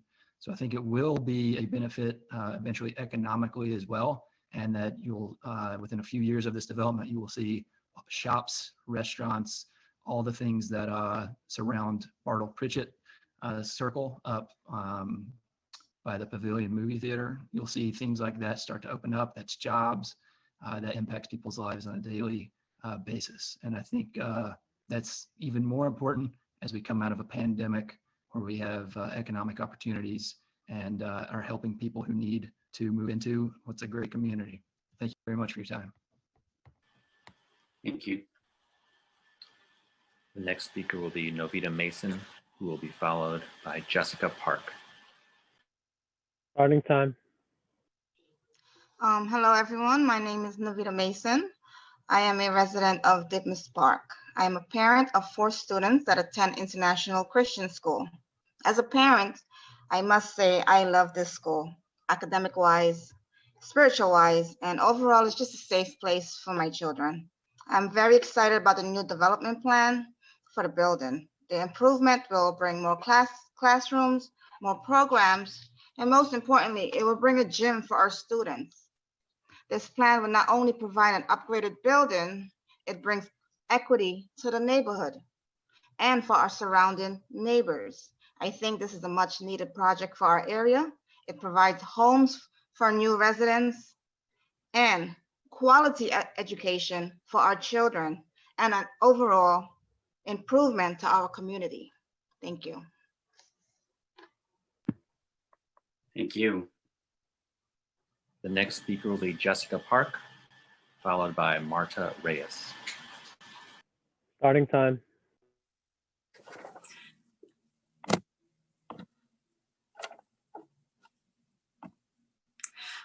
Hi, my name is Jessica Park. I live in the neighborhood off of Coney Island Avenue. My family has been in this location for about 18 years, and we strongly favor the rezoning at 312 Coney Island Avenue. All three of our children have been students at the school, and we have been so thankful for the diverse, loving school community it provides, as well as the quality, affordable education. All three girls have benefited from small classroom sizes, involved, dedicated teachers who love them so much. I have been so thankful for such a caring community in the midst of such a large city. The rezoning and the development of 312 Coney Island would allow us to have better facilities, including a gymnasium, a playground, which we have never had. So I hope you will consider this, and thank you so much. Thank you. And the last speaker on this panel will be Marta Reyes. Starting time.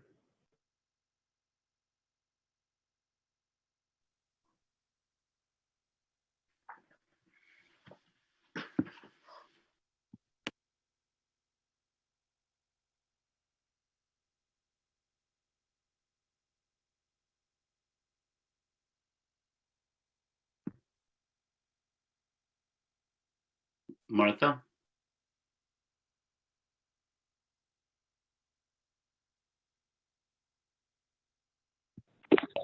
Hello? Hi, can you hear me? We can hear you. Oh, wonderful. Thank you. Good afternoon, everyone. My name is Marta Reyes, and I live in this area for over 30 years. My husband and I, along with 4 children, love this community. I am thankful for having the park in the neighborhood, much like Mac earlier had mentioned that that was our backyard as well. Raising our children in this area has been a huge blessing. I do love the church and the school and the community. I love that we have nearby transit, markets, and just so much more places to even go out and eat as a family on a Sunday afternoon has been a blessing for us as well. This development that I am in favor of is a huge blessing to our community. Living here so many years, I've seen a lot of changes, and it's always been for the better. And I must say that I believe this development is still in that direction for the better of our community, for families. And I love most of all that it offers affordable housing for families much like mine that probably wouldn't otherwise be able to live here in this area. I am in favor, and I do hope that you approve of this development. Have a wonderful day. Thank you. Council, do we have any council members that have questions for this panel? Chair Moya, Councilmember Lander has a hand up for the panel. I don't have questions for this panel, but I thought that was the last of the testimony. Is that correct, or is there more? Are there more? We're checking, Brad. Give us a second. And great. Councilmember, we're about to check now. Super. Okay, thank you. At this time, if there are any other members of the public who wish to testify on the preconsidered LU items for the 312 Coney Island Avenue rezoning proposal, we ask that you please press the raise hand button now.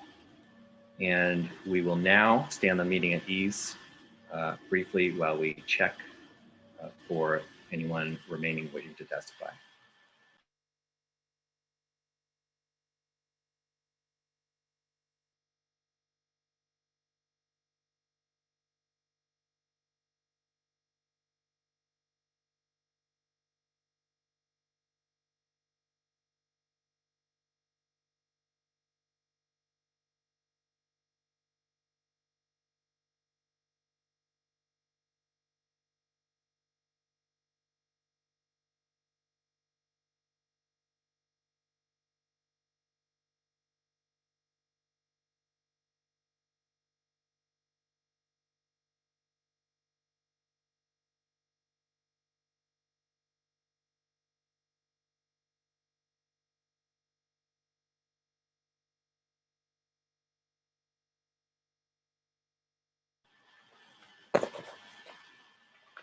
Chair Moya, we have one remaining witness who had registered to testify. We are now going to hear from Linda Brilliant. Linda Brilliant will be the next speaker. Starting time. Yes, hello, Linda Brilliant. Yeah. I used to live in Ocean Ave. Tell you, can you hear me? We can hear you, Linda. Hello. Yeah, we can hear you. You're good, Linda. Okay, Ocean Avenue. I used to live on Ocean Avenue and could tell you road. Okay, I was being harassed. All types of stuff was being done to us so we can move out of the apartment so they can rent to white people. Okay, thank God my mother's not homeless yet. Okay, it's a constant worry every day that we're gonna be homeless. Okay, people are being removed from these buildings, forced into the streets. Okay, so other people can move in. They want to raise the rent while the apartments are no good. Okay, while living at 781 Ocean Avenue on the second floor, water will come down on us from the third floor, okay? Not only the landlord attacked me, physically tried to kill me for these apartments, okay? I went all the way to the Supreme Court so I can get justice, nothing. We lived there since 1980. I grew up in the neighborhood. It's a very nice neighborhood. It's a very good neighborhood, but there's too many people there. It's way overcrowded. There's other places that you can develop.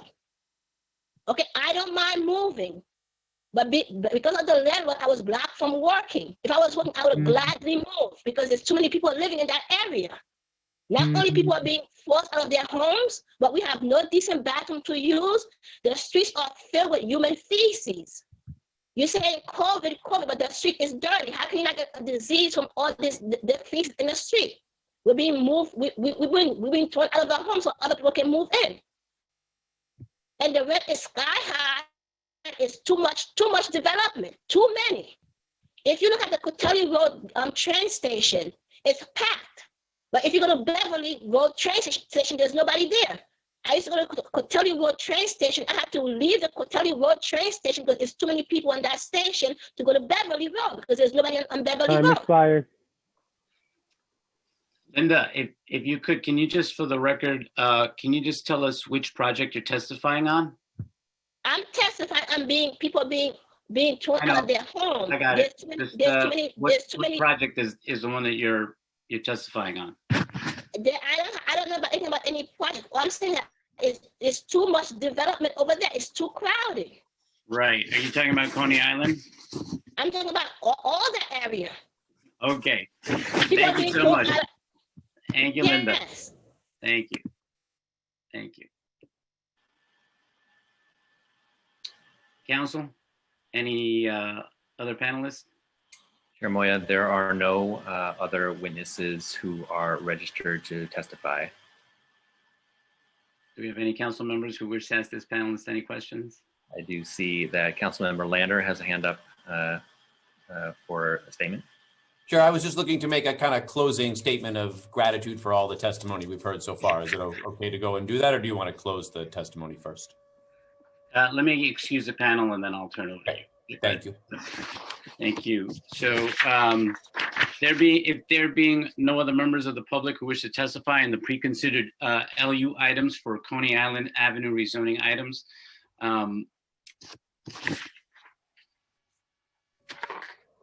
if they wish to testify on this issue, the zoning text application, this public hearing is now closed and the items are laid over.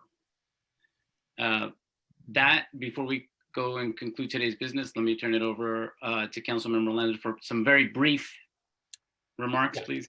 Well, partly I just want to thank you for sticking around and making it possible for us to have this hearing. It took a lot of time and we heard a lot of people. I'm grateful to everybody who showed up. This is how democracy is supposed to work. You know, it doesn't always work that there's an exactly equal number of panels, pro and con, on a project, and that doesn't always make the decision-making easier on a situation like this, but it's exactly what's supposed to happen. And I appreciate that this many people love their neighborhood and want to come out and talk about what they think about its future. So we will spend a lot of time reviewing the data, listening, talking, asking some more questions, trying to figure out what the right approach forward is.